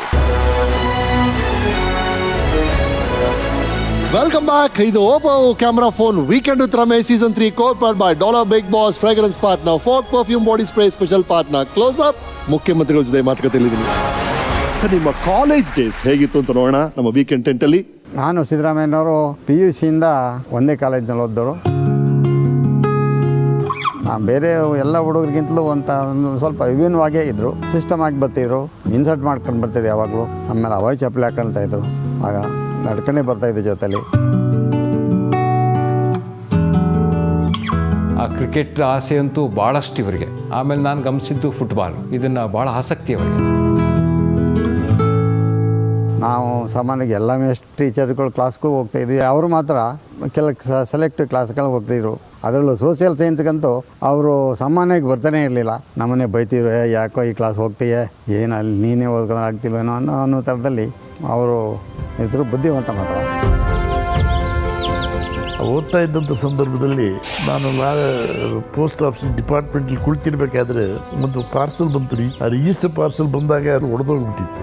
ಏನು ಹೊಡೆದೋಗ್ಬಿಟ್ಟಿದೆಯಲ್ಲ ಅಂತ ಅಂದ್ಬಿಟ್ಟು ಅದನ್ನು ಮುಚ್ಚಬೇಕಾದ ತಗೊಂಡಾಗ ನೋಡಿದ್ರೆ ಸೆಕೆಂಡ್ LLB ಕ್ವಶನ್ ಪೇಪರ್. ಅದು ನೋಡಿದ ತಕ್ಷಣ ನಾನೇನು ಮಾಡಿದೆ, 3 ಪೇಪರ್ ಕೈಯಲ್ಲಿ ಬರ್ಕೊಂಡು ಅದನ್ನು ಪಾರ್ಸಲ್ ಮಾಡಿ ಕಳಿಸ್ಬಿಟ್ಟು ಆ 3 ಪೇಪರಲ್ಲಿ 1 ಪೇಪರ್ನ ಸಿದ್ದರಾಮಯ್ಯನವ್ರಿಗೆ ಕೊಟ್ಟೆ, 1 ಪೇಪರ್ನ ಅಣ್ಣೇಗೌಡರು ಕೊಟ್ಟೆ, 1 ಪೇಪರ್ನ ನಾನು ಇಟ್ಕೊಂಡೆ. 9 ಗಂಟೆಗೆ ಪರೀಕ್ಷೆಗೆ ಹೋದ್ವಿ. ಪರೀಕ್ಷೆಗೆ ಹೋದ್ಮೇಲೆ 9:15 ನಾನು ಅಣ್ಣೇಗೌಡ ಇಬ್ಬರು ಒಟ್ಟು ಬಂದು. ಯಾಕಪ್ಪ ಅಂತಂದರೆ ಅದು ನಮ್ಮ ಸೆಕೆಂಡ್ ಇಯರ್ LLB ಪೇಪರ್ ಆಗಿದ್ದರೂ ಕೂಡ ಅದು ಬೇರೆ ಸ್ಕೀಮ್ನ ಪೇಪರ್ ಆಗಿತ್ತು. ಕ್ಲಾಸ್ನಲ್ಲಿ ಕೇಳಿದ್ದಂಥ ಪಾಠದ ಪರಿಶ್ರಮವನ್ನು ಅವರು ಅವತ್ತು 3 ಗಂಟೆ ಶ್ರಮಪಟ್ಟು ಎಲ್ಲವನ್ನು ಜ್ಞಾಪಿಸ್ಕೊಂಡು ಬರೀಲಾಗಿ ಕೊನೆಗೆ ಪಾಸ್ ಆಗೇ ಹೋದರು. ಮತ್ತು ಸಣ್ಣ ಫಿಲ್ಮ ನೋಡುವಂಥದ್ದು, ಒಂದು ಸಣ್ಣ ಪುಣ್ಣ ಇದೆಲ್ಲ ನಮ್ಮದು ಸಿಗರೇಟ್ ಸೇದುವಂಥದ್ದು ಅವೆಲ್ಲ ಆ ವಯಸ್ಸಿನ ಇದಿತ್ತಲ್ಲ, ಅವೆಲ್ಲ ಇಟ್ಕೊಂಡಿದ್ವಿ. ನೀವು ಹೊರಗಡೆ ಒಂದು ಸಣ್ಣ ಅಸೋಸಿಯೇಷನ್, ಕಾಳಿದಾಸ ಸ್ಟೂಡೆಂಟ್ಸ್ ಅಸೋಸಿಯೇಷನ್ನ ಕಟ್ಟಿಕೊಂಡು ಫೀಸ್ ಹೈಕ್ ಮಾಡಿದಾಗಲಿ, ಅದು ಎಕ್ಸಾಮಿನೇಷನ್ ವಿಚಾರವಾಗಲಿ ಬಂದಾಗ ಅದರ ಬಗ್ಗೆ ನೀವು ಹೋರಾಟ ಮಾಡಿ ಅದರಿಂದ ಅನುಕೂಲ ಸುಮಾರು ಮಾಡಿಕೊಟ್ಟಿದ್ದೀರಿ. ಒಂದು ಹೇಳಿದ್ದೆ ನಾನು ಅವ್ರಿಗೆ, ನೋಡಿ ನಮ್ಮ ಡಿಪಾರ್ಟ್ಮೆಂಟಲ್ಲಿ ನನಗೆ ಪ್ರೊಫೆಸರು ಬುಡಬುಡಿಕೆ ಜಾತಿಯವರು ಅಂತ ನನಗೆ ಹೇಳಿಸ್ತಾರಲ್ಲ ಅಂತ. ಅದಕ್ಕೆ ಇಮ್ಮಿಡಿಯೇಟಾಗಿ ಹೇಳಿದ್ದೆ ಹೆಂಗೆ ಗೊತ್ತೇನವರು, ಅದು ಯಾರು ತೋರಿಸಿ ನನಗೆ, ಅದು ಯಾವನು ಮೊದಲು ತೋರಿಸ್ಬೇಕು ನನಗೆ ಅವತ್ತನ್ನು ಅನ್ನೋ ರೀತಿಯಲ್ಲಿ ಅಷ್ಟು ಸಿಟ್ಟಿಂದ ಮಾತಾಡಿದ್ದು. ಈ ಮಾತು ಅವ್ರದ್ದು. ನಾವು ಜಾತಿಯಲ್ಲಿ ಹುಟ್ಟಿರೋದೇ ಕ್ಷಣಿಕ, ನಮ್ಗೆ ಗೊತ್ತಿಲ್ಲದೇ ಹುಟ್ಟಿದ್ವಿ ರೀ. ಆ ಜಾತಿ ಈ ಜಾತಿ ಅಂತ ಯಾಕೆ ಮಾತಾಡ್ತೀರಿ? ಮೊದಲು ಅವನ ನಡವಳಿಕೆ ನೋಡಿ, ಅವನ ಆಚಾರ ವಿಚಾರಗಳು ನೋಡಿ, ಅವನು ಹೇಗೆ ಜನದ ಜೊತೆ ಬೆರೀತಾನೆ ಅದು ನೋಡಿ. ಅದನ್ನು ಬಿಟ್ಟು ನೀವು ಜಾತಿ ಬಗ್ಗೆ ಆ ಜಾತಿನ ಈ ಜಾತಿನ, ಅದನ್ನು ನಾನು ಭಾಳ ಸಾರಿ ಗಮನಿಸ್ಬಿಟ್ಟಿದ್ದೀನಿ. ಇವರು ಜಯರಾಮಯ್ಯ ಅಂತೇಳಿ ಬುಡಬುಡಿಕೆ ಜಾತಿ ಅಂತ ಒಂದು ಸ್ಮಾಲ್ ಕಮ್ಯುನಿಟಿ, ಮೈಕ್ರೋಸ್ಕೋಪಿಂಗ್ ಕಮ್ಯುನಿಟಿ ನಮ್ಮ ಜಾತಿ ವ್ಯವಸ್ಥೆನಲ್ಲಿ. ಪಾಪ ಅಂಥವ್ರು ಪೋಸ್ಟ್ ಗ್ರಾಜುಯೇಷನ್ ಓದಕ್ಕೆ ಬಂದಿದ್ದಾರಂತಲ್ಲ, ನನಗೊಂದು ಭಾಳ ಖುಷಿ ಆಯ್ತಾ ಇತ್ತು. ಆಗ ಇವರಿಗೆ ಜಾತಿ ನಾನು ನೋಡಿ, ನನ್ನ ಜಾತಿ ಹೇಳ್ದೋದಕ್ಕೆ ಎಲ್ಲ ಕೆಲವರು ಹೀಯಾಳಿಸಿದ್ರು ನನಗೆ ಅಂತ ಬಂದು ಹೇಳಿದ್ರು. ಅವ್ರು ಯಾರು ತೋರ್ಸಪ್ಪ ಇಲ್ಲ, ಅವ್ರು ಸರಿಯಾಗಿ ಪಾಠ ಹೇಳೋಣ ಅಂತ ಹೇಳಿದೆ ನಾನು. ಸೊ ನಾನು ಮೊದಲಿಂದ ಕೂಡ ಈ ಜಾತಿ ವ್ಯವಸ್ಥೆಗೆ, ಆಕಸ್ಮಿಕವಾಗಿ ಹುಟ್ಟಿರ್ತೀವಿ ಯಾವುದೋ ಜಾತಿನಲ್ಲಿ, ಅದನ್ನೇ ಹಣೆ ಪಟ್ಟಿ ಕಟ್ಕೊಂಡು ಸಾಯ್ಬೇಕಾಗಿಲ್ಲ ನಾವು. ಮನುಷ್ಯರಾಗಿ ಬದುಕ್ತಕ್ಕಂಥದ್ದನ್ನು ಮಾಡಬೇಕು. ಅದರಿಂದ ಜಾತಿ ಹೆಸರ ಮೇಲೆ ನಮ್ಮ ಯೋಗ್ಯತೆ ಅಳಿಯೋದು, ನಮ್ಮನ್ನ ಅದನ್ನ ಆ ರೀತಿ ಗುರುತಿಸೋದು ಖಂಡಿತವಾಗ್ಲೂ ತಪ್ಪು. Very bad. ಅಬ್ಸಲ್ಯೂಟ್ಲಿ. ಅದರಿಂದ ಅದಕ್ಕೆ ನಾನು ಮೊದಲಿಂದ ವಿರೋಧ ನಾನು ಇದಕ್ಕೆ. ಸರ್, ನಿಮ್ಮ ಗೆಳೆಯರೊಬ್ರು ಹೇಳ್ತಾ ಇದ್ರು, ಅವ್ರ ಮನೆ ಮುಂದೆ ಕಾಲ್ ತೊಳಿಯಕ್ಕೆ ಅಂತ ನೀರು ಇಟ್ಟಿರ್ತಾರಂತೆ, ಅದನ್ನ ಕುಡಿಬೇಕು ಅಂತ ಹೇಳ್ತಾರಂತೆ ಇನ್ನೊಬ್ರಿಗೆ. ಅದು ಯಾವ ಘಟನೆ ಅದು? ಇಲ್ಲ, ಅದಿಲ್ಲ. ನಮ್ಮ ಊರು ಪಕ್ಕದೂರಿನಲ್ಲಿ ಈ ವೀರ ಮಕ್ಕಳು ಕುಣಿತಿದ್ವಲ್ಲ, ಬೇರೆ ಊರಿನಲ್ಲಿ ಹಬ್ಬಗಳಾದ್ರೆ ಕರ್ಕೊಂಡು ಹೋಗ್ತಿದ್ರು. ಮರಡಿ ಉಂಡಿ ಅಂತ ಪಕ್ಕದಲ್ಲಿ ನಮ್ಮೂರ ಹತ್ರ. ಆ ಊರಿನಲ್ಲಿ ಒಂದು ಹಬ್ಬ ನಡೀತಾ ಇತ್ತು. ಹಬ್ಬಕ್ಕೆ ನಮ್ಮನ್ನ ಎಲ್ಲ ವೀರ ಮಕ್ಕಳನ್ನೆಲ್ಲ ಕುಣಿಲಿಕ್ಕೆ ಕರ್ಕೊಂಡು ಹೋಗಿದ್ರು. ಅಲ್ಲಿ ಒಂದು ಮನೆಯಲ್ಲಿ ನಮಗೆ ಊಟಕ್ಕೆ ಕರ್ಕೊಂಡು ಹೋದ್ರು, ನನಗೆ ನಮ್ಮ ಅಪ್ಪನಿಗೆ. ಅಲ್ಲಿ ನಾವು ಕಾಲು ತೊಳಿಲಿಕ್ಕೆ, ಸ್ನಾನ ಮಾಡ್ಲಿಕ್ಕೆ ಅಂಡೆ ಕಡಾಯಿ ಅಂತ ಇವೆಲ್ಲ ಕಡಾಯಿ ಅಂತ ಇಟ್ಟಿರ್ತೀವಿ. ಆ ನೀರು ಕೊಟ್ರು ನಮ್ಗೆ ಕುಡಿಯಕ್ಕೆ, ಕೈ ತೊಳಿಯಕ್ಕೆ, ಕುಡಿಯಕ್ಕೆ. ನಾನು ಅವಾಗ ನಮ್ಮ ಅಪ್ಪನಿಗೆ ಹೇಳಿದೆ, ಇಲ್ಲಿ ನಾನು ಊಟ ಮಾಡಲ್ಲ ನಾನು ಅಂತ. ಇಲ್ಲಿ ನಮಗೆ ಇಲ್ಲಿ ಡಿಸ್ಕ್ರಿಮಿನೇಟ್ ಮಾಡ್ತಾ ಇದ್ದಾರೆ, ನಮ್ಗೆ ಈ ನೀರು ಕೊಡ್ತಾ ಇದ್ದಾರೆ, ನಾನು ನೀರು ಕುಡಿಯಲ್ಲ, ನಾನು ಊಟ ಮಾಡಲ್ಲ ಅಂದ್ಬಿಟ್ಟು ಊಟ ಮಾಡದೆ ಬಂದ್ಬಿಟ್ಟೆ ನಾನು ಆಗ ಹೈಸ್ಕೂಲ್ನಲ್ಲಿದ್ದೆ. ಇದು ಒಂದು ನನಗೆ ಮರೆಯಲಾಗದಂತ ಒಂದು ಘಟನೆ ಇದು. ಸರ್, ಈ ಕಾಲದಲ್ಲೂ ಅದಿದೆ, ಬಟ್ ಆ ಕಾಲದಲ್ಲಿ ಇನ್ನೂ ಕ್ರೂರವಾಗಿದ್ದಿರ್ಬೇಕು. ಇನ್ನೂ ಬಹಳ ಕ್ರೂರವಾಗಿತ್ತು ಆಗ. ಈಗ ಕಡಿಮೆ ಆಗ್ತಾ ಇದೆ. ಸೊ ನಾವು ಪಕ್ಕದೂರ್ಗೆ ಹೋಗಿದ್ದೆ ಒಂದ್ಸಾರಿ. ಅವಾಯ್ ಚಪ್ಪಲಿ ಹಾಕೊಂಡು ಹೋಯ್ತಾ ಇದ್ದೆ ಊರಿನಲ್ಲಿ. ನಮ್ಮ ಊರೊಳಗಡೆ ಚಪ್ಪಲಿ ಹಾಕೊಂಡು ತಿರ್ಗಾಡಬಾರ್ದು ಅಂತ ಹೇಳಿ ಆ ಚಪ್ಪಲಿನ ನನ್ನ ಕೈಲಿ ಹಿಡ್ಕೊಂಡು ಹೋಗು ಅಂತಂದ್ರು. ನಾನು ಅಲ್ಲಿ ಊರೊಳಗಡೆ ಹೋಗಲಿಲ್ಲ, ವಾಪಸ್ ಬಂದ್ಬಿಟ್ಟೆ. ವಾಪಸ್ ಬಂದು ನಮ್ಮೂರು ಬರೀ ನೀವು ಪಾಠ ಕಲಿಸ್ತೀನಿ ಅಂದ್ಬಿಟ್ಟು. Right sir. ಅಂಡ್ ನಿಮ್ಮ ಗೆಳೆಯರು ಹೇಳ್ತಾ ಇದ್ರು ಅದೇನೋ ಕ್ವಶನ್ ಪೇಪರ್ ಲೀಕ್ ಆಯ್ತು ಅಂತೇನೋ. ನಾ ಫೈನಲ್ LLB ಇರುವಾಗ ಇವನು ಒಳ್ಳೆ ಸ್ನೇಹಿತ ನನಗೆ, ಕಾಡಯ್ಯ. ಒಂದು ಕ್ವಶನ್ ಪೇಪರ್ ಸಿಕ್ಕಿದೆ ಅಂತ ತಗೊಬಂದ್ಬಿಟ್ಟ. ಆ ಪೇಪರು ನಮ್ಮ ಹಿಂದಿನ ಬ್ಯಾಚ್ನವ್ರದ್ದು. ಸರಿ. 2 ಪೇಪರ್ ತಂದ್ಕೊಟ್ಬಿಟ್ಟಿದ್ದ. ಒಂದು ಎವಿಡೆನ್ಸ್ ಆಕ್ಟ್ದು, ಇನ್ನೊಂದು ರೂಲ್ಸ್ ಆಫ್ ಬಿಸಿನೆಸ್ ಅಂತ ಇನ್ನೊಂದು ಪೇಪರು. ಆ 2 ಪೇಪರ್ದು ಕ್ವಶನ್ ಪೇಪರ್ ತಂದು ಕೊಟ್ಬಿಟ್ಟ ನನಗೆ ಮತ್ತು ಅಣ್ಣೇಗೌಡ ಅನ್ನೋರಿಗೆ. ನಾವಿಬ್ರು ಅದನ್ನೇ ಓದ್ಕೊಂಡು ಹೋದೋ. ಒಂದು ಬಂದಿಲ್ಲ ಪ್ರಶ್ನೆ. ಅಣ್ಣೇಗೌಡ ಎದ್ದೊಡ್ಡ ಬರೆಯಕ್ಕಾಗಲ್ಲ. ಅವ್ರ ಆ ಕಡೆ ಹೋಗಿ ಅಲ್ವ, ನೀವ್ ಯಾಕೆ ಸಲಹೆ ಬಂದಿದ್ದಾರೆ ಕಡೆ. ಅವ್ರ ಪಾಪ ಆಸರೆ ಪಡಿಲ್ಲ, ನೀವ್ ಯಾಕೆ ಸರ್ ಕ್ವಶನ್ ಪೇಪರ್ ಲೀಕ್ ಮಾಡ್ತೀರಾ? ಹುಷಾರಾಗಿದ್ದೇನೆ. ಅಲ್ಲ ಸರ್, ಅವ್ರು ಹುಡ್ಕೊಂಡು ಹೋಗಿಲ್ಲ, ನೀವು ಹುಡುಕಿ ತಗೊಂಡ್ ಕೊಟ್ಟವ್ರ ಪಾಪ ಅವ್ರು ಏನ್ ಮಾಡ್ತಾರೆ ಸರ್? ಬನ್ನಿ ಸರ್. ಬಹಳ ವಿಚಿತ್ರ ಅಂದ್ರೆ, ಆಫೀಸ್ನಲ್ಲಿ ನಾನು ಕೆಲಸ ಮಾಡ್ತಾ ಇರ್ಬೇಕಾದ್ರೆ ಆ ರಿಜಿಸ್ಟರ್ಡ್ ಪಾರ್ಸಲ್ ಓಪನ್ ಆಗಿಬಿಟ್ಟಿತ್ತು. ಕ್ಲೋಸ್ ಮಾಡೋಕೆ ಹೋಗಿ ನೋಡಿದಾಗ ಅದು LLB ಪೇಪರ್. ಬಹಳ ಚೆನ್ನಾಗಿದೆ ಸರ್ ನೀವು ಹೇಳ್ತಾ ಇರೋದು. LLB ಪೇಪರ್ ಗಂದ ತಕ್ಷಣವೇ ನಾನು ರಜಾ ಹಾಕ್ಬಿಟ್ಟು, ಆಗ ಜೆರಾಕ್ಸು ಅವೆಲ್ಲ ಇರಲಿಲ್ಲ. ನಮ್ಗೆ ಅನುಕೂಲ ಮಾಡ್ಕೊಡ್ಬೇಕು ಅಂತ ಓಡ್ ಬಂದು ತಂದು ಕೊಟ್ಟವನೇ. ಜೆರಾಕ್ಸ್ ಇರ್ಲಿಲ್ವಲ್ಲ, ಕಾರ್ಬನ್ ಪೇಪರ್ ಹಾಕೊಂಡ್ಬಿಟ್ಟು 3 ಕಾಪಿ ಮಾಡಿ ಸೀದಾ ತಗೊಂಡೋಗ್ಬಿಟ್ಟು ಒಂದು ನಮ್ಮ ಸಿದ್ದರಾಮಯ್ಯನವ್ರಿಗೆ ಕೊಟ್ಟೆ, ಒಂದನ್ನ ಅಣ್ಣೇಗೌಡ್ರಿಗೆ ಕೊಟ್ಟೆ, ಒಂದು ನಾನು ಇಟ್ಕೊಂಡೆ. ರೈಟ್. ಎಕ್ಸಾಮಿನೇಷನ್ಗೆ ಹೋದ್ರೆ 9 ಗಂಟೆಗೆ ಶುರು ಆದ್ರೆ ಎಕ್ಸಾಮಿನೇಷನ್ ನೋಡಿದ್ರೆ ಒಂದು ಕ್ವಶನ್ನೂ ಇಲ್ಲ. ಏನ್ ಮಾಡೋದು ಅಂತೇಳಿ ಮುಖ ನೋಡ್ತಾ ಇದ್ರಿ. ಯಾರ ಮುಖ ನೋಡಿದ್ರೆ ಭಯ ಬೇರೆ. ತಕ್ಷಣ ನಾನು ಅಣ್ಣೇಗೌಡ 9 ಕಾಲಿಗೆ ಹೊರಟು ಬಂದು ಈಚೆಗೆ. ಇವ್ರು 3 ಗಂಟೆ ಕುಳಿತುಕೊಂಡು ಏನು ಬರೆದ್ರು ಏನು ಕೆತ್ತಿಯೋ. ನಾನು ಏನೇನೋ ಬರ್ದೆ. ನಾನೇನು ಲಾನಲ್ಲಿ ಏನೇನು ನನಗೆ ಅವತ್ತೇನೇನು ಜ್ಞಾನ ಇತ್ತು ಅದೆಲ್ಲ ಬರೆದ್ಬಿಟ್ಟೆ. ಪಾಪ ಅವ್ನು ಯಾರೋ ಕ್ವಶನ್ ಪೇಪರ್ ಸಂಬಂಧನೇ ಇಲ್ಲ. ಅವು ಯಾರು ಮಾಡಿದವರು ಒಂದು 35 ಪೇಜ್ ಬರೆದ್ಬಿಟ್ಟಿದ್ದೆ. ಸರ್ ಪೇಜ್ಗೆ ಒಂದು ಮಾರ್ಕ್ ಅಂತ ಕೊಟ್ಟಿದ್ದಾರೆ ಸರ್ ಅವರು. ಪಾಪ 35 ಮಾರ್ಕ್ಸ್ ಕೊಟ್ಟು ನಾನು ಪಾಸ್ ಮಾಡೇ ಬಿಟ್ಟೆ. ಇವರಿಬ್ರು ಪರೀಕ್ಷೆನೇ ಬರೀಲಿ ಎದ್ದೋದ್ರ ತೆಗೆದು. ನೀವು ಕ್ವಶನ್ ಪೇಪರ್ ಕೊಡದೇ ಇದ್ರೆ ಅವ್ರು ಡಿಸ್ಟಿಂಕ್ಷನ್ ತೊಗೊಂಡಿರೋರು ಸರ್. ಡಿಸ್ಟಿಂಕ್ಷನ್ ತಗೊಂಡಿರೋರು. ಅಂಡ್ ಸರ್ ಜೊತೆಗೆ ಇಬ್ರು ಎಲ್ಲೋ ಒಂದ್ ಕಡೆ ಮಂಡ್ಯಗೆ ಮೈಸೂರಿಗೆ ಕಪ್ಪು ಬಾವುಟ ಹಿಡಿದ್ರಂತೆ. ಅದೇನದು ಕತೆ? 1971 ಇಂದಿರಾ ಗಾಂಧಿ ಅವರು ಮೈಸೂರಿನಲ್ಲಿ ಒಂದು ಸಾರ್ವಜನಿಕ ಸಭೆ ಇತ್ತು, ಪ್ರಚಾರ ಸಭೆ. ಅಲ್ಲಿ ಬರ್ತಾ ಇದ್ರು. ನಾವು ಹಿಂದಿನ ದಿನ 7-8 ಜನ ನಾವೆಲ್ಲ ನಮ್ಮ ಕ್ಲಾಸ್ಮೇಟ್ಸ್ ಎಲ್ಲ ನಂಜುಂಡಸ್ವಾಮಿ ಜೊತೆ ಇರ್ತಿದ್ದವ್ರು ನಾವೆಲ್ಲ ಸೇರ್ಕೊಂಡು ಇಂದಿರಾ ಗಾಂಧಿ ಅವರಿಗೆ ಕಪ್ ಬಾವುಟ ಹಿಡಿಬೇಕು ಅಂತ ಹೇಳಿ ತೀರ್ಮಾನ ಮಾಡಿದ್ರು. ನಾವು ಹೋಗಿ ಕಪ್ ಬಾವುಟನ ಬಟ್ಟೆನೂ ಬಂದ ಹೋಗಿ ಅಂಗಡಿಗೆ ಹೋಗಿ. ಬೆಳಿಗ್ಗೆ ನಾವಿಬ್ಬರೇ ಬಂದು ಅವ್ರು ಯಾರು ಬರ್ಲಿಲ್ಲ, ಬೇರೆಯವರೆಲ್ಲ. ನಾವಿಬ್ರು ರಸ್ತೆಗೆ ಹೋಗಿ ಪ್ರತಿಭಟನೆ ಮಾಡಿದ್ರು. ಇಂದಿರಾ ಗಾಂಧಿ ಜಲದರ್ಶಿನಿ ನಾವಿಬ್ಬರಿಗೂ ಪೊಲೀಸ್ನವ್ರು ಚೆನ್ನಾಗಿ ಎಳ್ಕೊಂಡು ಹೋಗಿ ಹೊಡೆದ್ರು. ಆಮೇಲೆ ಅಲ್ಲಿಂದ ಮಂಡ್ಯಕ್ಕೆ ಹೋದ, ಅಲ್ಲಿ ಅಷ್ಟೊಂದು ಮುಗಿದೋಗಿತ್ತು. ನಾವಿಬ್ರು ಮಾತ್ರ ಏಟ್ ತಿಂದು ಚೆನ್ನಾಗಿ. ರೈಟ್. ಅಲ್ಲಿಂದ ಮಂಡ್ಯಕ್ಕೆ ಹೋದ್ರ ಸರ್ ಜೊತೆಗೆ? ಆಮೇಲೆ ಅಲ್ಲಿ ನೆಕ್ಸ್ಟ್ ಮಂಡ್ಯ ಮಂಡ್ಯದಲ್ಲಿ ಕಾರ್ಯಕ್ರಮ ಇತ್ತು. ಅಲ್ಲಿ ಮಂಡ್ಯ ವಿರೋಧ ಜಾಸ್ತಿ ಇದೆಯಲ್ಲ, ಅದರಿಂದ ಅಲ್ಲೋಗಿ ಮಾಡೋಣ ಅಂತ ಹೋದ್ರೆ ಅಲ್ಲಿ ಅದಕ್ಕಿಂತ ಜೋರಾಗಿ ಇಂದಿರಾ ಗಾಂಧಿ ಕಡೆ ಜನ ಓಡಾಡ್ಲಿಕ್ಕೆ ಶುರು ಮಾಡಿದ್ರು. ಸೊ ಇನ್ನೇನು ನಡೆಯಲ್ಲ ಅನ್ಬಿಟ್ಟು ಆ ಕರ್ಚೀಫ್ಗೆ 4 ಕ್ಯಾಂಡಿ ಕೊಟ್ಟು ಸುತ್ತ ಹಾಕಿದ್ರು.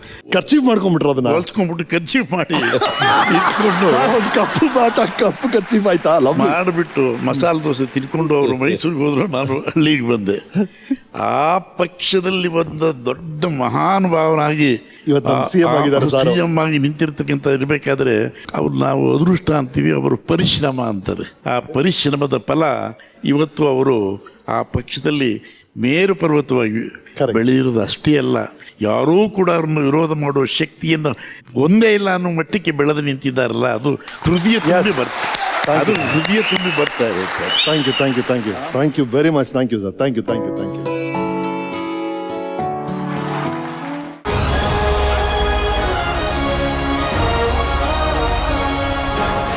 ಮರಳಿ ಸ್ವಾಗತ. ಇದು Oppo camera phone weekend with Ramesh season 3 co-powered by Dollar Big Boss fragrance partner, Fog perfume body spray special partner. Close up.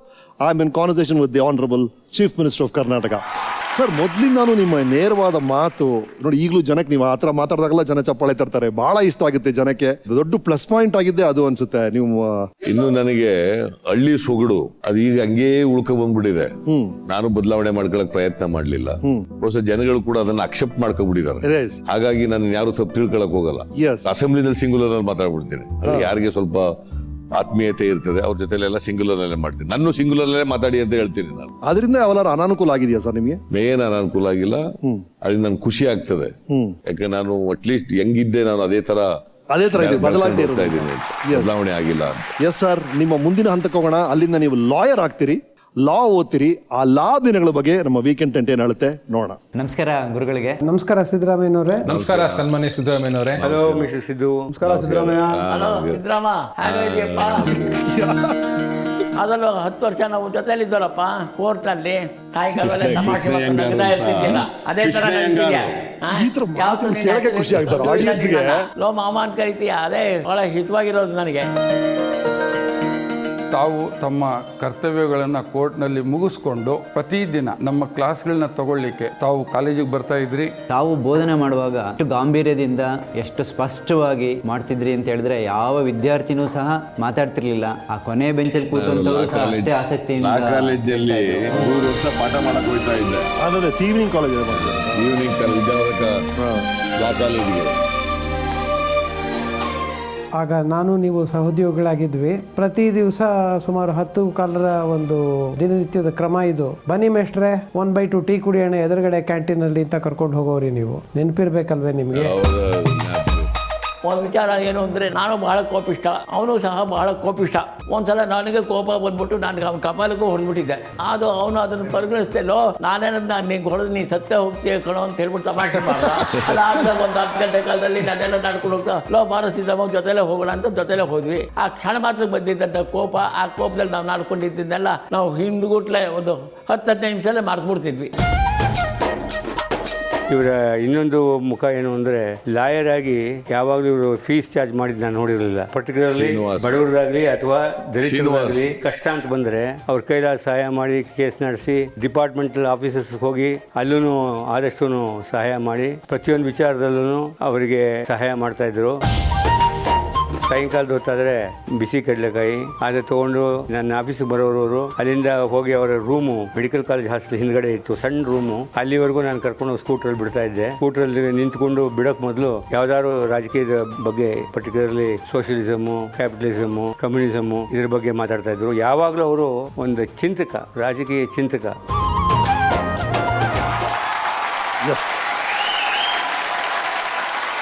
ನಾನು ಲಾಯರ್ ಕೆಲಸ ಮಾಡುವಾಗ ಯಾರ ಹತ್ರನೂ ಫೀಸ್ ಕೇಳದವನಲ್ಲ. ಕೊಟ್ಟರೆ ಈಸ್ಕೊತಿದ್ದೆ, ಕೊಡದೆ ಹೋದ್ರೆ ನಾನೇ ಅವ್ರಿಗೆ ಬಸ್ ಚಾರ್ಜ್ ಕೊಟ್ಟು ಕಳಿಸ್ತಿದ್ದೆ ಅವ್ರಿಗೆ. ಓಕೆ. ಅವತ್ತು ನಮ್ಗೊಂದು 200 ರೂಪಾಯಿ ಸಂಪಾದನೆ ಆದ್ರೆ ಅದೇ ದೊಡ್ಡದು. ಅದೇ ಸ್ಕೂಟರ್ ಇತ್ತು, ಸ್ಕೂಟರ್ ಪೆಟ್ರೋಲು, ಒಂದಿನ ಊಟ ಮುಗಿದ್ರೆ ಸಾಕಾಗಿತ್ತು ನಮಗೆ. ಹಂಗಾಗಿ ಲಾಯರ್ ಕೆಲಸದಲ್ಲಿ ನಾ ಏನ್ ಸಂಪಾದನೆ ಮಾಡ್ಬೇಕು ಅಂತ ಹೋಗಿರ್ಲಿಲ್ಲ.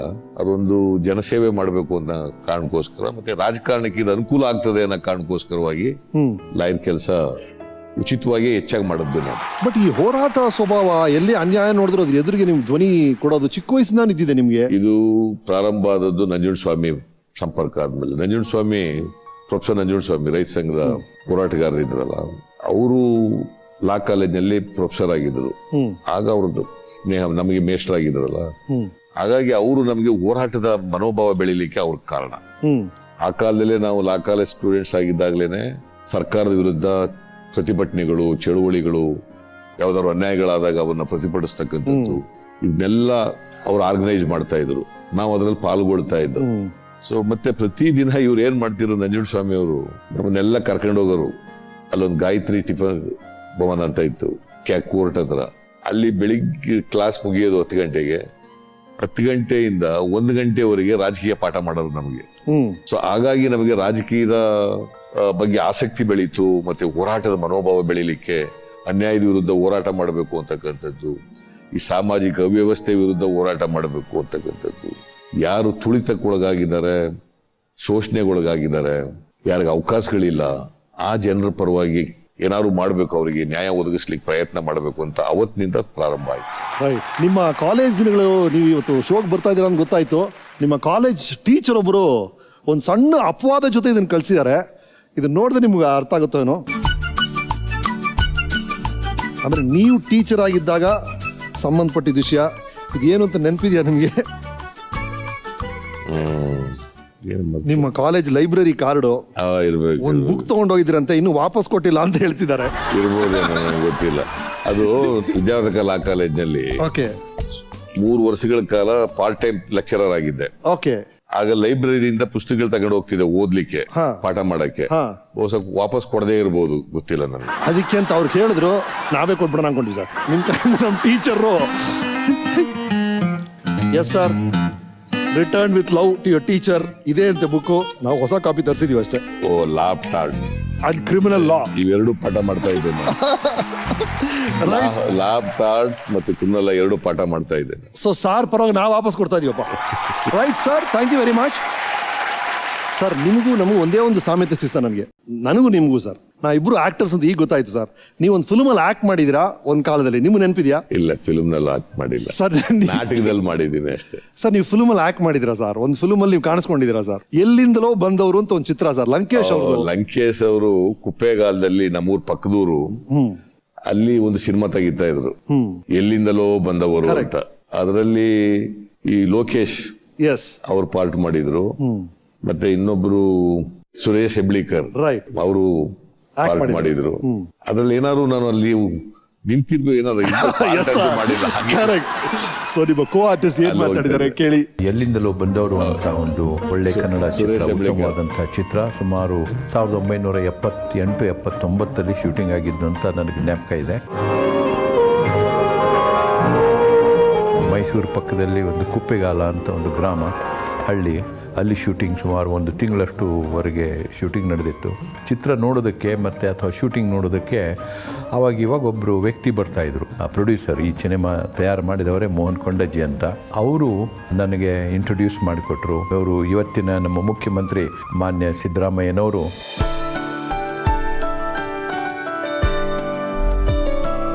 ಇವ್ರಿಗೊಂದು ರೋಲ್ ಕೊಡಪ್ಪ ಅಂತ ಆ ಥರದಿಂದ ಮಾತು. ಅವರು ಈ ಲೋನ್ ರಿಕವರಿ ಟೈಮ್ನಲ್ಲಿ ಹಳ್ಳಿಗೆ ಬಂದು ಲೋನ್ ರಿಕವರಿ ಮಾಡುವಂತಹ ಸಂದರ್ಭದಲ್ಲಿ ಸಿದ್ದರಾಮಯ್ಯನವರು ಒಂದು ರೋಲ್ ಮಾಡಿದರು. ನಾವೇ ಅವರಿಗೆ ಆ ರೋಲ್ ಮಾಡಿ ಅಂತ ಹೇಳಿದ್ದು ಜ್ಞಾಪಕ ಇದೆ. ನಮಸ್ಕಾರ ಶಂಕರ್ ಅವ್ರಿಗೆ. ನಮಸ್ಕಾರ ಶನಿ ಅವ್ರಿಗೆ. ನೀವು ಬಂದಿದ್ದು ಬಹಳ ಸಂತೋಷ. ಬನ್ನಿ ಕೂತ್ಕೊಳ್ಳಿ. ಬಂದೆ ಒಂದು ನಿಮಿಷ. ಬಹುಶಃ ಇವರು ಸಿದ್ದರಾಮಯ್ಯ ಅಂತ ನೆನಪು ಹಿಡಿತಾರೋ ಇಲ್ಲೋ ಗೊತ್ತಿಲ್ಲ, ಯಾಕಂದರೆ ತುಂಬ ಯಂಗ್ ಇದ್ದರು, ಅವರು ಸ್ಮಾರ್ಟ್ ಆಗಿದ್ದರು. ಒಳ್ಳೆ ಒಂದು ನಟನೆ, ಒಂದು 2-3 ಡೈಲಾಗ್ಸ್ ಇತ್ತು, ಅವ್ರು ಚೆನ್ನಾಗಿ ಹೇಳಿದರು.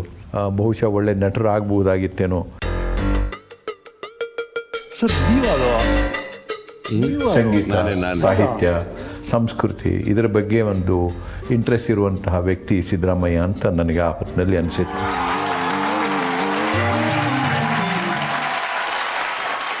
ಲೋನ್ ರಿಕವರಿ ಮಾಡುವಂತ ಸೀನಲ್ಲಿ ಕಾಣಿಸ್ಕೊಂಡ್ರಂತೆ. ಕರ್ಕೊಂಡು ನಿಲ್ಸಿರ್ಬೇಕು ನನಗೆ ಗೊತ್ತೇ ಇಲ್ಲ.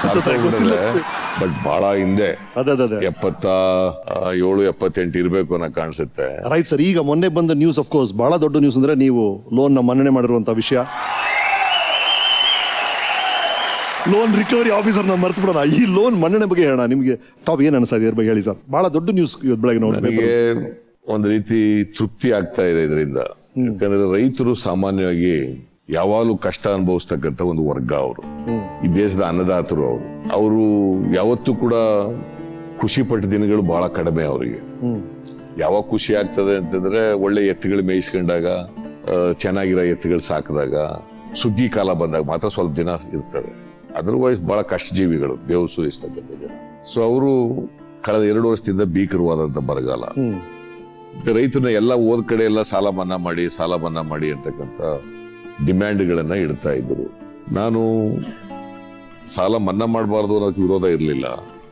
ಆದ್ರೆ ನಾವು ರೈತರು ಕೊಟ್ಟಿರ್ತಕ್ಕಂಥದ್ದು ಕರ್ನಾಟಕ ಸರ್ಕಾರ ಸೊಸೈಟಿಗಳ ಮೂಲಕ ಕೊಟ್ಟಿರ್ತಕ್ಕಂಥದ್ದು ಬರೀ 20% ರೈತರಿಗೆ ಮಾತ್ರ. 80% ರೈತರಿಗೆ ನ್ಯಾಷನಲೈಸ್ ಬ್ಯಾಂಕ್ಗಳಿಂದ, ಗ್ರಾಮೀಣ ಬ್ಯಾಂಕ್ಗಳಿಂದ, ಕಮರ್ಷಿಯಲ್ ಬ್ಯಾಂಕ್ಗಳಿಂದ ಕೊಟ್ಟಿರ್ತಕ್ಕಂಥದ್ದು. ನೀವು ಕೇಂದ್ರ ಸರ್ಕಾರ ಅದನ್ನ ಮಾಡಬೇಕು. ನಾನು ಕೇಂದ್ರ ಸರ್ಕಾರದವ್ರು ನೀವು ಮನ್ನಾ ಮಾಡಿ, ನಾನು ಮನ್ನಾ ಮಾಡ್ತೀನಿ ಅಂತೇಳಿ ಪತ್ರ ಬರೆದಿದ್ದೆ. ಹಾಗಾಗಿ ವೆಯ್ಟ್ ಮಾಡ್ತಾ ಇದ್ದೆ. ಅವ್ರು ನೋಡಿದ್ರೆ ಈಗ ಜೈಟ್ಲಿ ಅವ್ರು ಹೇಳಿದ್ದಾರೆ, ನಾವು ಯಾವ ಕಾರಣಕ್ಕೂ ಕೂಡ ಸಾಲ ಮನ್ನಾ ಮಾಡೋದಿಲ್ಲ, ಸಹಾಯನೂ ಮಾಡಲ್ಲ, ಒಂದು ಬಿಡುಗಾಸು ಕೊಡಲ್ಲ ಅಂತ ಹೇಳಿದ್ದಾರೆ. ಸೊ ನಾನು ತೀರ್ಮಾನ ಮಾಡಿದೆ, ನಮಗೆ ಶಕ್ತಿ ಇದೆ ಅಷ್ಟಾದ್ರೂ ಕೂಡ ರೈತರ ಸಹಾಯ ಮಾಡೋಣ ಅಂತೇಳಿ ಈಗ 50,000 ರೂಪಾಯಿ, ಯಾರೇ 50,000ದವರೆಗೆ ಎಷ್ಟೇ ತಗೊಂಡಿರ್ಲಿ 50,000 ರೂಪಾಯಿಗೆ ಸಾಲ ಮನ್ನಾ ಮಾಡೋದು. 8,165 ಕೋಟಿ ಇವತ್ತು ಸರ್ಕಾರ ಮೇಲೆ ಭಾರ ಆಗ್ತದೆ. ಪರವಾಗಿಲ್ಲ. ಆದರೂ 22,27,506 ಜನರಿಗೆ ಅನುಕೂಲ ಆಗ್ತದೆ ಸ್ವಲ್ಪ ಮಟ್ಟಿಗೆ. ಅದು ನನಗೆ ತೃಪ್ತಿ ಕೊಡ್ತಕ್ಕಂಥ ವಿಚಾರ. Right sir. Coming back to cinema, ಚಿಕ್ಕ ವಯಸ್ಸಲ್ಲಿ ಚಿತ್ರಗಳನ್ನು ನೋಡೋದು ಅದೆಲ್ಲ ಒಲವಿತ್ತು ಸರ್. ಈಗಂತೂ ನಿಮ್ಗೆ ಸಮಯ ಸಿಗಲ್ಲ, ಆಗಾಗ ನೋಡ್ತೀರಿ ಅಂತ ಗೊತ್ತಾಯ್ತು. ಮೊನ್ನೆ ಬಾಹುಬಲಿ ನೋಡಿದ್ರಂತೆ, ಅಪ್ಪು ಫಿಲ್ಮ್ ನೋಡಿದ್ರಂತೆ, ಕೆಲವು ಫಿಲ್ಮ್ಸ್ ನೋಡಿದಿರಾ ಅನ್ಸುತ್ತೆ. ರಾಜ್ಕುಮಾರ ನೋಡಿದ್ರಂತೆ. ಈಚೆಗೆ ನೋಡಿದ 2-3 ಸಿನಿಮಾ ನೋಡಿದೆ. ವಿದ್ಯಾರ್ಥಿ ದಶೆನಲ್ಲಿ ಬಹಳ ಸಿನಿಮಾ ನೋಡ್ತಿದ್ದೆ. ಲಾಯರ್ ಆಗಿರುವಾಗ ಬಹಳ ಸಿನಿಮಾ ನೋಡ್ತಾ ಇದ್ದೆ. Right, okay. ನನಗೆ ಒಬ್ಬ ಚಿಕ್ಕವೀರಯ್ಯ ಅಂತ ರೂಮ್ಮೇಟ್ ಇದ್ದ. ನಾನು BSc ಓದುವಾಗ. ಅವನು ಈ ಸಿನಿಮಾ ಥಿಯೇಟರ್ಗಳಿಗೆ ಗೇಟ್ ನಲ್ಲಿ ಟಿಕೆಟ್ ಬಿಡ್ತಾರಲ್ಲ, ಒಳಗಡೆ ಬಿಡ್ತಾರಲ್ಲ, ಅವ್ರಿಗೆ ದುಡ್ಡು ಕೊಟ್ಬಿಟ್ಟು ಬುಕ್ ಮಾಡ್ಕೊಬಿಡೋನು. ಇಬ್ರು 4 ಆಣೆ 8 ಆಣೆ ಕೊಟ್ಬಿಟ್ರೆ ತಕೊಂಡು ಬಾಕ್ಸ್ ಆಫೀಸ್ ಕುಳಿಸೋನು ರಾಜ್ಕಮಲ್ ಥಿಯೇಟರ್. ಹೆಚ್ಚು ಕಡಿಮೆ ಒಂದು ವಾರದಲ್ಲಿ 5 ದಿನ ಸಿನಿಮಾ ನೋಡಿವಿ ನಾವು. 5 days in a week cinema ನೋಡ್ತಾ ಇದ್ದ. ಆಮೇಲೆ MLA ಆದ್ಮೇಲೆ, ಮಂತ್ರಿ ಆದ್ಮೇಲೆ ಸಮಯನೂ ಸಿಕ್ಲಿಲ್ಲ. ಮತ್ತೆ ಸಿನಿಮಾಗಳು ನೋಡೋದು ಇವಕ್ಕೆಲ್ಲ ಕಡಿಮೆನೂ ಆಯ್ತು. ಇತ್ತೀಚೆಗೆ ನನಗೆ ರಾಜ್ಕುಮಾರ್ ಅಂತ ಒಂದು ಸಿನಿಮಾ ನೋಡಿದೆ. ಆಮೇಲೆ ಬಾಹುಬಲಿ ಅಂತ ನೋಡಿದ್ರಂತೆ. ನಿಮ್ದು 1-2 ಸಿನಿಮಾ ನೋಡಿದ್ದೀನಿ. Thank you sir. ಯಾವ್ದೋ ಭಾಮಾಶ್ಯಾಮ ಅದೊಂದು ಸಿನಿಮಾ ಅಂದ್ರೆ ಟಿವಿನಲ್ಲಿ ನೋಡಿದ್ರಾ? Okay sir. Right sir. ನಿಮ್ಮ ಆಪ್ತರೊಬ್ರು ಚಿತ್ರರಂಗದವರು ನಿಮ್ ಬಗ್ಗೆ ಮಾತಾಡಿದ್ದಾರೆ, ಕೇಳಿ ಏನ್ ಹೇಳ್ತಿದ್ದಾರೆ ಅಂತ. ನಮಸ್ಕಾರ. ಸುಮಾರು ಕಾರ್ಯಕ್ರಮಗಳಲ್ಲಿ ಅವ್ರನ್ನ ಮೀಟ್ ಮಾಡಿದ್ದೀನಿ. ಅವ್ರನ್ನ ಮೀಟ್ ಮಾಡಿದಾಗೆಲ್ಲ ತುಂಬ ಖುಷಿಯಾಗುತ್ತೆ, ತುಂಬ ಹೆಮ್ಮೆ ಅನಿಸುತ್ತೆ. ಸಾಕಷ್ಟು ಸರ್ಕಾರಿ ಸಂಬಂಧಪಟ್ಟಂಥ ಬ್ರ್ಯಾಂಡ್ಗಳಿಗೆ ನನ್ನ ರಾಯಭಾರಿಯಾಗಿ ಮಾಡಿದ್ದಾರೆ. ಸೊ ತುಂಬ ಹೆಮ್ಮೆ ಅನಿಸುತ್ತೆ, ತುಂಬ ಖುಷಿಯಾಗುತ್ತೆ.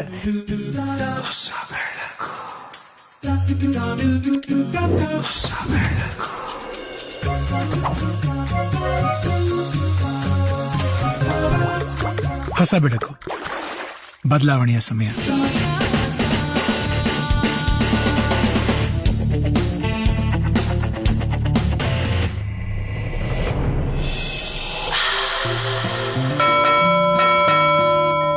ತಕ್ಷಣವೇ ಶಕ್ತಿ ಅಲ್ವಾ?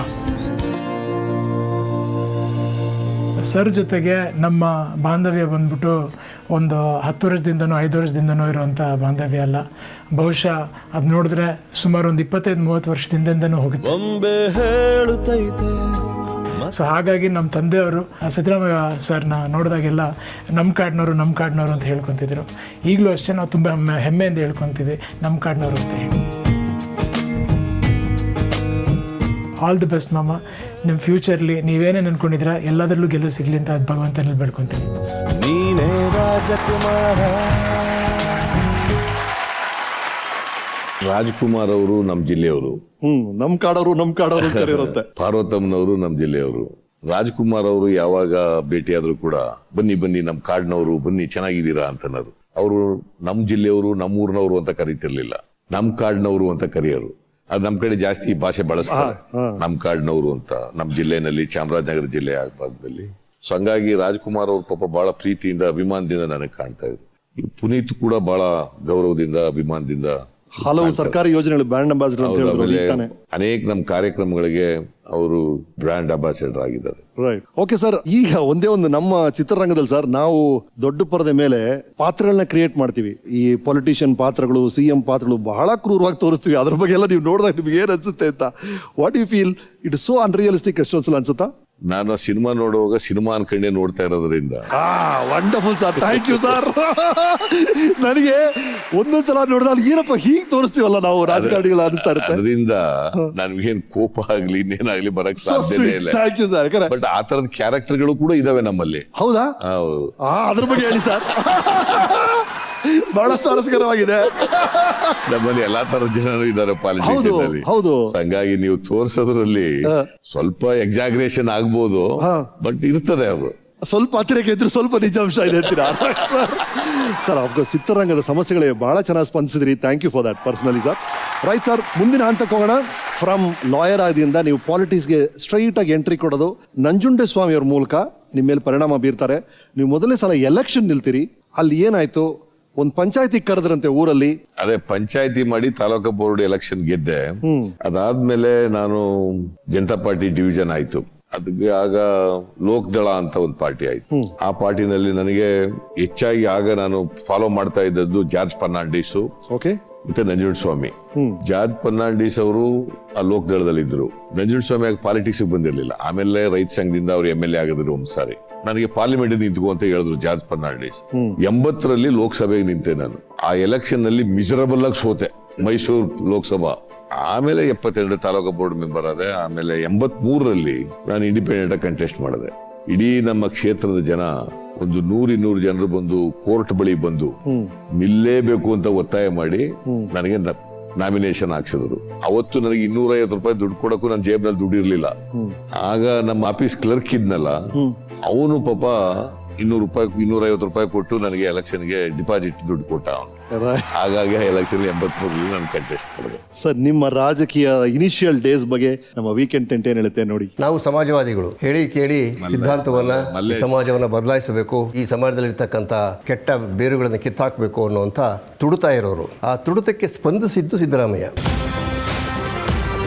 ಆತ ಆಡುವಂಥ ಮಾತು, ಆತನ ನಡವಳಿಕೆ, ನಮ್ಮ ಜೊತೆಗೆ ವಾದ ಮಾಡ್ತಾ ಇದ್ದದ್ದು, ಇದೆಲ್ಲವೂ ಕೂಡ ಒಬ್ಬ ಹುಟ್ಟ ಸಮಾಜವಾದಿಯ ರೀತಿಯಲ್ಲಿ ಬರ್ತಾ ಇತ್ತು. ಆವತ್ತಿನ ದಿನಗಳಲ್ಲಿ ನೀನೇನು ತಾಲೂಕ್ ಬೋರ್ಡ್ಗೆ ಮೊದಲನೇ ಸಲ 78ರಲ್ಲಿ ಮೈಸೂರಿನಲ್ಲಿ ಚುನಾವಣೆ ನಿಂತೆ. ಅದರ ಮುಂದೆ ಅಲ್ಪಸಂಖ್ಯಾತರು, ದಲಿತರು, ಹಿಂದುಳಿದವರ ಕಾರ್ಯಕ್ರಮಗಳನ್ನು ಮುಂದಿಟ್ಟುಕೊಂಡು ತಮ್ಮ ಹೋರಾಟವನ್ನು ಪ್ರಾರಂಭ ಮಾಡಿದರೆ ದಿನೇ ತಮ್ಮ ಪ್ರಗತಿಪಥವಾದಂಥ ಹಾದಿಯಲ್ಲಿ ತಾವು ವಿಜಯಶಾಲಿಗಳಾಗಿ ಮುಂದೆ ಬಂದರೆ ಆತನನ್ನು ಪಾರ್ಲಿಮೆಂಟಿಗೆ ನಿಲ್ಲಿಸಿದ್ವಿ. ನಮ್ಮ ಅಭಿಪ್ರಾಯದಲ್ಲಿ ಸುಮಾರು 80ರಿಂದ 1 ಲಕ್ಷ ಇವರಿಗೆ ಸಾಕಷ್ಟು ಓಟು ಬರುತ್ತೆ, ಪ್ರಯತ್ನ ಮಾಡೋಣ ಅಂತ ಹೇಳಿ ಮಾಡಿದ್ದುಂಟು. ಅದರಲ್ಲಿ ಅವರು ಸೋತರು. ಆಮೇಲೆ ಅಸೆಂಬ್ಲಿ ಚುನಾವಣೆ ಬಂತು, ಅವರನ್ನು ನಾವು ಇಂಡಿಪೆಂಡೆಂಟ್ ಆಗಿ ನಿಲ್ಲಿಸಿದ್ವಿ. ಗೆದ್ದ ಮೇಲೆ ಅದು ಹಳ್ಳಿಗೆ ಹೋದಾಗ ಅಲ್ಲಿಯ ಜನ ನಡೆಮುಡಿ ಹಾಕಿ ಈತನ ಕರ್ಕೊಂಡು ಹೋದ್ರಂತೆ. ಅವ್ರು ನನಗೆ ಹೇಳ್ತಿದ್ರು, ಸರ್ ಆ ಜನರ ಪ್ರೀತಿ ಎಷ್ಟಿದೆ, ಎಷ್ಟು ಕಡು ಬಡವರು ಅವರು, ಆ ಜನನ ಬೆಳೆಸಬೇಕು, ಅವ್ರ ಕಟ್ಸುಖಗಳಿಗೆ ಹೇಗೆ ನಾವು ಭಾಗಿಯಾಗಬೇಕು ಅನ್ನೋ ಮಾತನ್ನು ಹೇಳ್ತಾರೆ.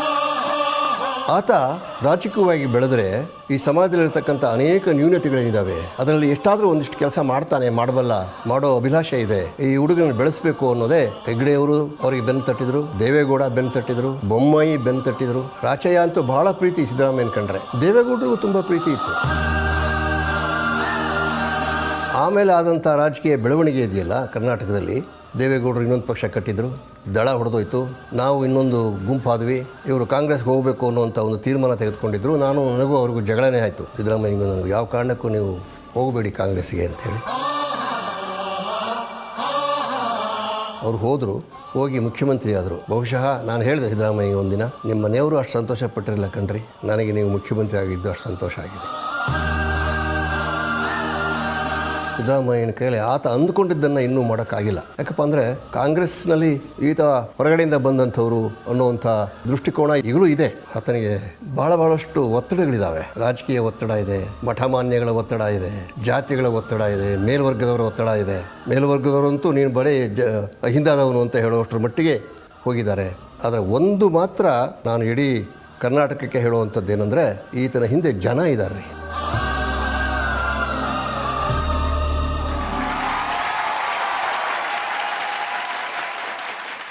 ನೀವು ಅಂದ್ಕೊಂಡಿದ್ದನ್ನ ನಿಮ್ಮಿಂದ ಮಾಡಕ್ ಆಗ್ತಿಲ್ಲ ಅಂತ ಹಿರಿಯರು ಹೇಳ್ತಿದ್ದಾರೆ. ನಿಮ್ಗೆ ಏನನ್ಸುತ್ತೆ? ರಾಜಕಾರಣದಲ್ಲಿ ನಾವೇನೇನು ಬರೋದಕ್ಕಿಂತ ಮುಂಚಿತವಾಗಿ ಅನ್ಕೊಂಡಿದ್ದೋ, ಚರ್ಚೆ ಮಾಡ್ತಾ ಇದ್ದೋ, ಅವೆಲ್ಲನೂ ಕೂಡ ಕಾರ್ಯರೂಪಕ್ಕೆ ತರಕ್ ಸಾಧ್ಯ ಕರೆಕ್ಟ್. ಬಹಳ ಕನ್ಸ್ಟ್ರೈಂಟ್ಸ್ ಗಳಿರ್ತವೆ. ಒಂದು ಪಕ್ಷ, ಆ ಪಕ್ಷದ ಸಿದ್ಧಾಂತ, ಅಲ್ಲಿ ಲೀಡರ್ಶಿಪ್ಪು, ಇವೆಲ್ಲನೂ ಕೂಡ ಸರಿದೂಗಿಸ್ಕೊಂಡು ಹೋಗ್ಬೇಕಾಗ್ತದೆ. ಹಾಗಾಗಿ ಬಹುಶಃ ಆ ಹಿನ್ನೆಲೆಯಲ್ಲಿ ಹೇಳಿರ್ಬೇಕು ಮಲ್ಲೇಶ್.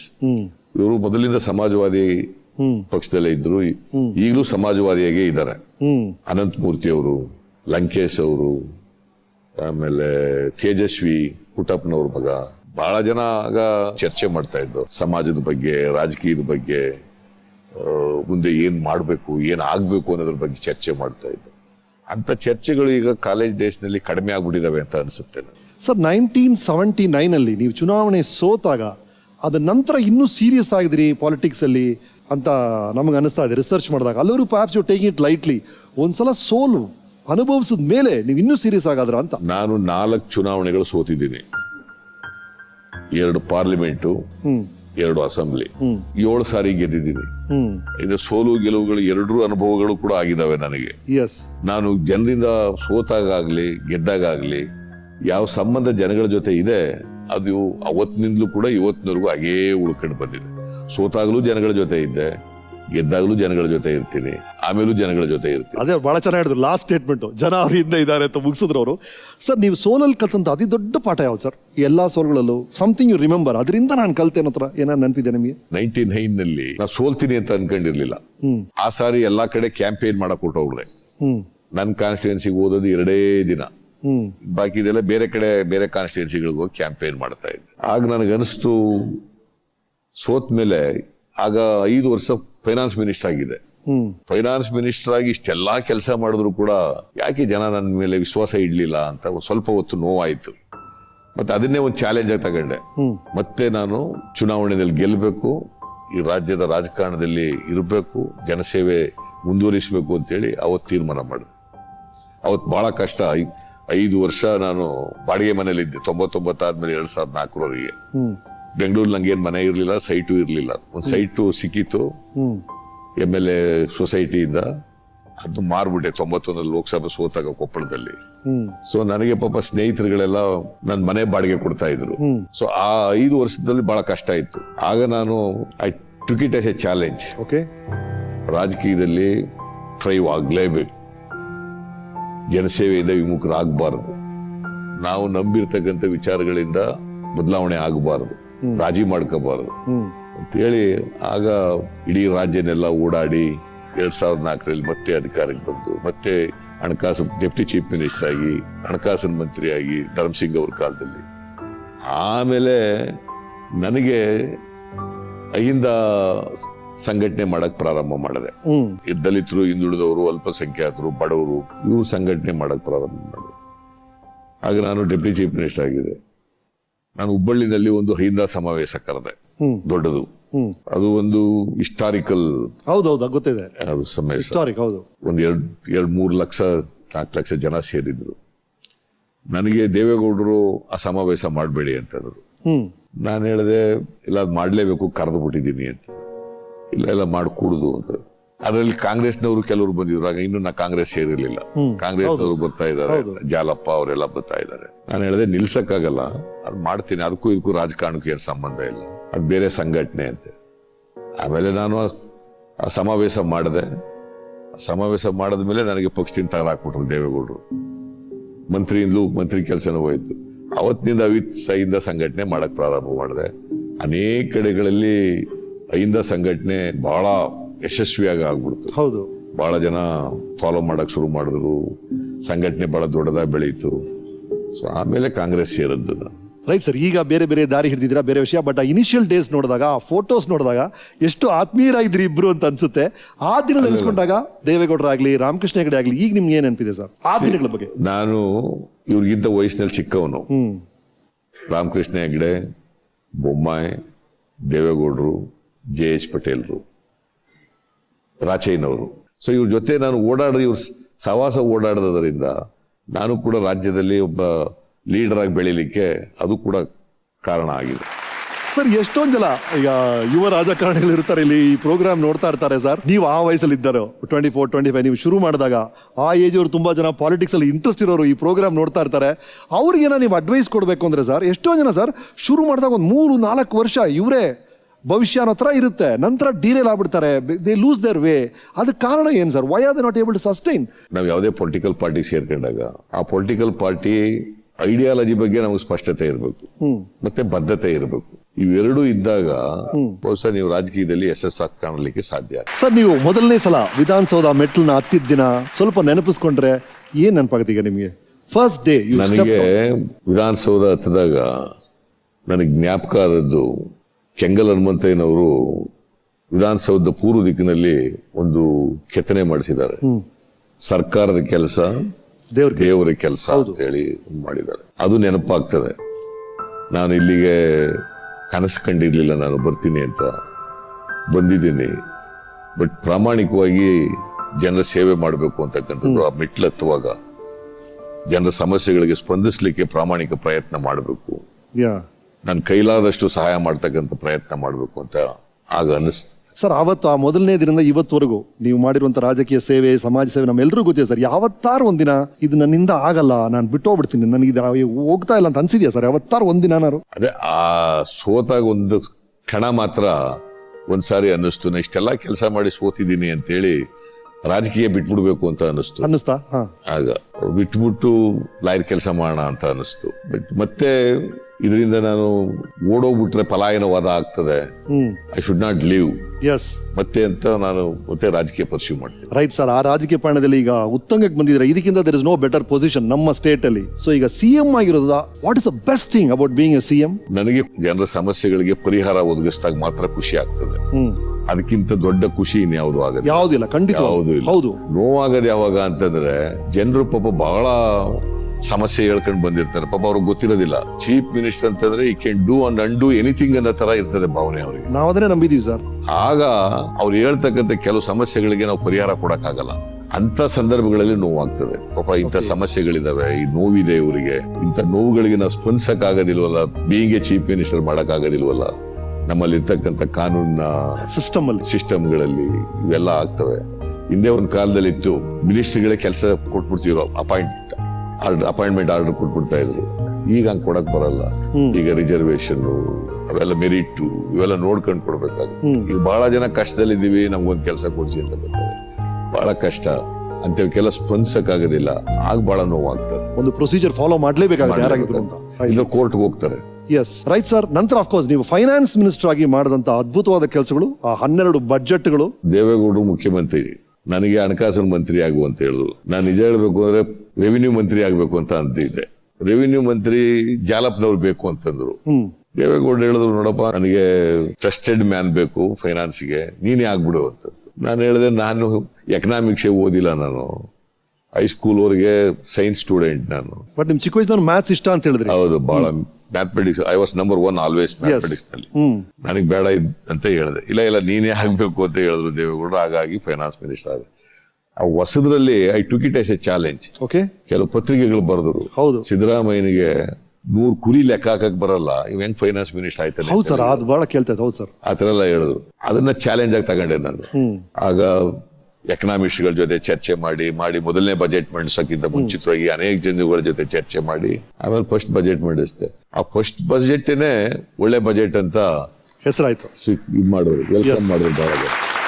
ಹಂಗಾಗಿ ಆಮೇಲೆ ಕಾನ್ಫಿಡೆನ್ಸ್ ಬಂದ್ಬಿಡ್ತು. ಸೊ ಕಾನ್ಫಿಡೆನ್ಸ್ ಬಂದು ಈಗ ಮತ್ತೆ ನಾನು ಎಲ್ಲ 12 ಬಜೆಟ್ಗಳಲ್ಲೂ ಕೂಡ ಬಡವರಿಗೆ, ಹಿಂದುಳಿದವರಿಗೆ, ಮಹಿಳೆಯರಿಗೆ, ರೈತರಿಗೆ, ಮತ್ತೆ ಅಲ್ಪಸಂಖ್ಯಾತರು, ದಲಿತರು, ಈ ವರ್ಗದ ಜನರು ಯಾರ್ಯಾರು ಅವಕಾಶಗಳಿಂದ ವಂಚಿತರಾಗಿದ್ದಾರೆ ಆ ಜನರಿಗೆ ನ್ಯಾಯ ಕೊಡ್ತಕ್ಕಂಥ ಪ್ರಾಮಾಣಿಕ ಪ್ರಯತ್ನವನ್ನ ಮಾಡಿದ್ದೀನಿ. ರೈಟ್ ಸರ್, 12 ಸಾರಿ ಬಜೆಟ್ ನ ನೀವು ಪ್ರೆಸೆಂಟ್ ಮಾಡಿದಿರಿ. ನಿಮ್ಮ ಹಣಕಾಸಿನ ಬಗ್ಗೆ, ನಿಮಗಿರೋ ಪರಿಣಿತಿಯ ಬಗ್ಗೆ ನಮ್ಮ ವೀಕೆಂಡ್ ಟೆಂಟ್ ಏನ್ ಹೇಳುತ್ತೆ ನೋಡಿ. ಸಿದ್ದರಾಮಯ್ಯನವರು ಹಿಂದೆ ಸಮ್ಮಿಶ್ರ ಮಂತ್ರಿಮಂಡಲದಲ್ಲಿ ಕೂಡ ಅವರು ಹಣಕಾಸಿನ ಮಂತ್ರಿಯಾಗಿದ್ದರು. ನಾನು ಒಬ್ಬ ಅತ್ಯಂತ ಅನುಭವಿ ಮಂತ್ರಿ ಅಂತ ಹೇಳ್ಕೊಳ್ಳೋ ಸಮಸ್ತ ಅಧಿಕಾರ, ಹಕ್ಕು ಸಿದ್ದರಾಮಯ್ಯನವ್ರಿಗೆ ಇದೆ. ಕೇವಲ ಒಂದು ವಿತರಣಾ ನ್ಯಾಯದ ದೃಷ್ಟಿಯಿಂದ ಸಿದ್ದರಾಮಯ್ಯ ಬಡವರ ಪರವಾಗಿರ್ತಕ್ಕಂಥ ಅನಿಸಿಕೆಗಳನ್ನು ವಿಸ್ತರಿಸಿ ಎಷ್ಟು ಸಾಧ್ಯ ಅಷ್ಟು ರಾಜ್ಯದ ಸಂಪನ್ಮೂಲಗಳನ್ನು ಕ್ರೋಢೀಕರಿಸಿ ಅದಕ್ಕಾಗಿ ಖರ್ಚು ಮಾಡುವ ರೀತಿಯಲ್ಲಿ ಅವರು ಕೆಲಸ ಮಾಡಿದ್ದಾರೆ. ನನಗೆ ಮುಖ್ಯವಾಗಿ ಕಂಡುಬರೋದು ನಿಮ್ಮ ಆಡಳಿತದ ಅವಧಿಯಲ್ಲಿ ತಾವು ಬಜೆಟ್ಟಿನ ಬಗ್ಗೆ ಅಂದ್ರೆ ಆಯವ್ಯವನ್ನು ಮಂಡಿಸೋದ್ರ ಬಗ್ಗೆ ನಡೆಸುತ್ತಿದ್ದಂತ ತಯಾರಿ ಮತ್ತೆ ಸಾರ್ವಜನಿಕ ಹಿತಾಸಕ್ತಿಯನ್ನ ಗಮನದಲ್ಲಿಟ್ಕೊಂಡು ತಾವು ಬಜೆಟ್ ಬಗ್ಗೆ ಯೋಚಿಸ್ತಾ ಇದ್ರಿ. ಇತ್ತೀಚೆಗೆ ಸರ್ಕಾರಿ ಶಾಲೆಗಳಲ್ಲಿ ಹೆಣ್ಣು ಮಕ್ಕಳ ಹಾಜರಾತಿ ಕಮ್ಮಿ ಆಗ್ತಾ ಇರೋ ದೃಷ್ಟಿಯಿಂದ ಅದಕ್ಕೆ ಏನ್ ಮಾಡಬಹುದು ಅಂತ ನಾವು ಸಮಾಲೋಚಿಸಿದಾಗ ನಾನೇ ಒಂದು ಸಲಹೆ ಕೊಟ್ಟೆ. ಸ್ಕೂಲಿಗೆ ಬರೋ ಪ್ರತಿಯೊಂದು ಹೆಣ್ಣು ಮಗುಗೆ ದಿನಕ್ಕೂ 2 ರೂಪಾಯಿ ಅಂತೆ ನೀವು ಅವ್ರಿಗೆ ಭತ್ಯೆ ಕೊಡಬೇಕು. ಈ ಹೆಣ್ಣು ಮಗಳು ಶಾಲೆಗೆ ಹೋಗೋದ್ರ ಮೂಲಕ ಬರೋ ದುಡ್ಡಿನಲ್ಲಿ ಆ ಇಡೀ ಕುಟುಂಬಕ್ಕೆ ತಿಂಗಳಿಗಾಗುವಷ್ಟು ಅನ್ನವನ್ನ ಅವರು ಸಂಪಾದಿಸ್ಕೊಳ್ಬಹುದು. ಅದು ಮಗು ಶಾಲೆಗೆ ಹೋಗೋದಕ್ಕೂ ಕೂಡ ಒಂದು ಒಳ್ಳೆಯ ಇನ್ಸೆಂಟಿವ್ ಅಂತ. ನೀವು ಅಷ್ಟೊಂದು ಕಾಲ ಬಜೆಟ್ ಎಲ್ಲ ಮುಗಿಸಿಟ್ಟಿದ್ರಿ. ಆದಾಗ್ಯೂ ಕೂಡ ತಕ್ಷಣ ಎಜುಕೇಷನ್ ಸೆಕ್ರೆಟರಿ ಅವ್ರನ್ನ ಕೇಳಿ ಎಷ್ಟು ಖರ್ಚು ಬರುತ್ತೆ ಅಂತ ಕೇಳಿದ್ರಿ. ಸುಮಾರು 15 ಕೋಟಿ ರೂಪಾಯಿನ ಒಂದು ಹೆಚ್ಚಿನ ಹೊರೆ ಬೀಳುತ್ತೆ ಅಂತ ಅವ್ರು ಹೇಳಿ ಸದ್ಯಕ್ಕೆ ಆಗೋದಿಲ್ಲ ಅನ್ನುವ ಒಂದು ರಿಲಕ್ಟೆನ್ಸ್ ನ ಪ್ರದರ್ಶಿಸಿದಾಗ ನೀವು ದೃಢವಾಗಿ ಇಲ್ಲ, ಇದಾಗಲೇಬೇಕು, ಇದಕ್ಕಿನ್ನೂ ಒಳ್ಳೆ ಕೆಲಸ ಏನು ಅಂತ ಹೇಳಿ ಆ ಕೊನೆಯ ಹಂತದಲ್ಲೂ ಕೂಡ ನೀವು ಅದನ್ನ ಸೇರಿಸಿ ಇಡೀ ರಾಷ್ಟ್ರದಲ್ಲೇ ಮೊಟ್ಟ ಮೊದಲ ಬಾರಿಗೆ ಹೆಣ್ಣು ಮಕ್ಕಳಿಗೆ ಭತ್ಯೆ ಕೊಡುವುದರ ಮೂಲಕ ಹೆಣ್ಣು ಮಕ್ಕಳ ಹಾಜರಾತಿಯನ್ನ ಹೆಚ್ಚಿಸಿದಿರಿ. ಯಾರು ಕೂಡ ದುರ್ವಿನಿಯೋಗ ಆಯಿತು, ಇದು ದುರುಪಯೋಗ ಆಯಿತು, ಇದರಲ್ಲಿ ತಪ್ಪಾಯಿತು ಅಂತ ಅನ್ನಿಸ್ಕೊಳ್ಳೋಕೆ ಹೋಗಲಿಲ್ಲ. ಸಿದ್ದರಾಮಯ್ಯನವರು ಆ ತಪ್ಪು ಮಾಡಲಿಲ್ಲ. ಅದೇ ಒಂದು ವಿಶೇಷತೆ.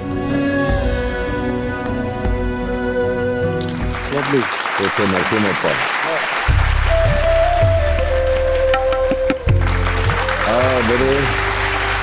Welcome welcome to the show. Thank you very much. ನನ್ನ PS ಆಗಿದ್ರು. ಅವರು 12 ಆಯವ್ಯಗಳನ್ನು ಮಂಡಿಸಿರೋದನ್ನ ನಾವೆಲ್ಲ ಕೇಳಿದ್ದೀವಿ, ನೋಡಿದ್ದೀವಿ. ಇವರಿಗೆ ಯಾವ ರೀತಿ ತಜ್ಞತೆ ಬಂತು ಅಂದ್ರೆ ಅವರ ಸಿದ್ಧತೆಗಳ ಮೇಲೆ ಆ ತಜ್ಞತೆ ಬಂದಿದ್ದು. ಪ್ರತಿ ಸಾರಿ ನಾನು ನೋಡಿದಾಗ ಸುಮಾರು 18-20 ವರ್ಷದ ಹಿಂದೆ ಅವರ ಕಾರ್ಯದರ್ಶಿಯಾಗಿದ್ದೆ, ಅವರು ಉಪಮುಖ್ಯಮಂತ್ರಿಗಳಾಗಿದ್ರು. ಆ ಸಂದರ್ಭದಲ್ಲಿ ಎಲ್ಲ ಬೇರೆ ಬೇರೆ ವಲಯಗಳಿಂದ ಅವ್ರನ್ನ ಕರೆಸಿ ಅವ್ರ ಜೊತೆ ಚರ್ಚೆ ಮಾಡ್ತಿದ್ರು.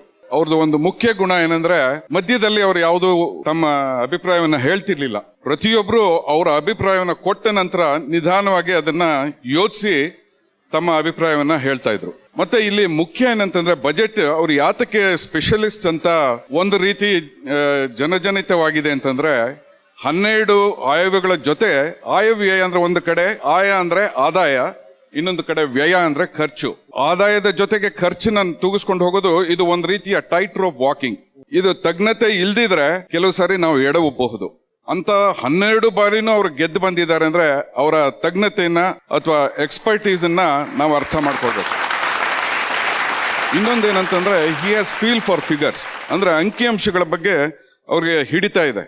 ಎಲ್ಲ ಅಧಿಕಾರಿಗಳು ಎಷ್ಟೋ ಸರಿ ಒಂದೊಂದು ಸಾರಿ ಕೆಲವು ಅಧಿಕಾರಿಗಳು ತಪ್ಪಿದಾಗ ಇಲ್ಲ ಅದನ್ನ ನೋಡಿ ಹೀಗ್ ನೋಡಿ ಅಂತ ಹೇಳ್ತಾ ಇದ್ರು. ಇವೆಲ್ಲವೂ ಅವ್ರನ್ನ ಒಬ್ಬ ತಜ್ಞತೆಯನ್ನ ಕೊಟ್ಟು ಒಬ್ಬ ಸ್ಪೆಷಲಿಸ್ಟ್ ಅಂತ ಕರೀತಾರೆ ಅಂತ ಅಂದ್ಬಿಟ್ಟು ನಾನು ಸಂಕ್ಷಿಪ್ತವಾಗಿ ಹೇಳಬಲ್ಲೆ.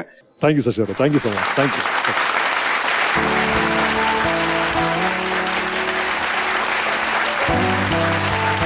ರೈಟ್, ಸಿದ್ದರಾಮನ ಹುಂಡಿ ಅನ್ನೋ ಸಣ್ಣ ಗ್ರಾಮದಲ್ಲಿದ್ದಂಥ ಒಬ್ಬ ಹುಡುಗ ಮುಂದೆ ನಮ್ಮ ರಾಜ್ಯದ ಮುಖ್ಯಮಂತ್ರಿ ಹೇಗಾದ್ರು ಅನ್ನೋ ಕತೆ ಮುಂದುವರಿಯುತ್ತೆ ನಾಳೆ ಇದೇ ಸಮಯ ಇದೇ ವಾಹಿನಿಯಲ್ಲೇ. This is Oppo Camera Phones Weekend with Ramesh Season 3, co-powered by Dollar Big Boss, fragrance partner Folk Perfume Body Spray, special partner Close Up, associate sponsors Vasu Agarbattis, Walkmate Footwear, Walk with Comfort, ಸ್ವಂತ ಉದ್ಯೋಗಿಗಳಿಗೆ Asha Kirana, Black Bird Retail, Maiyas 1 Minute Rasam ಮತ್ತು Shri Sai Gold Palace DVG Road Basavanagudi ಮತ್ತು HSR layout Bengaluru. Sir ನಾಳೆ ಮುಂದುವರ್ಸೋಣ with your permission.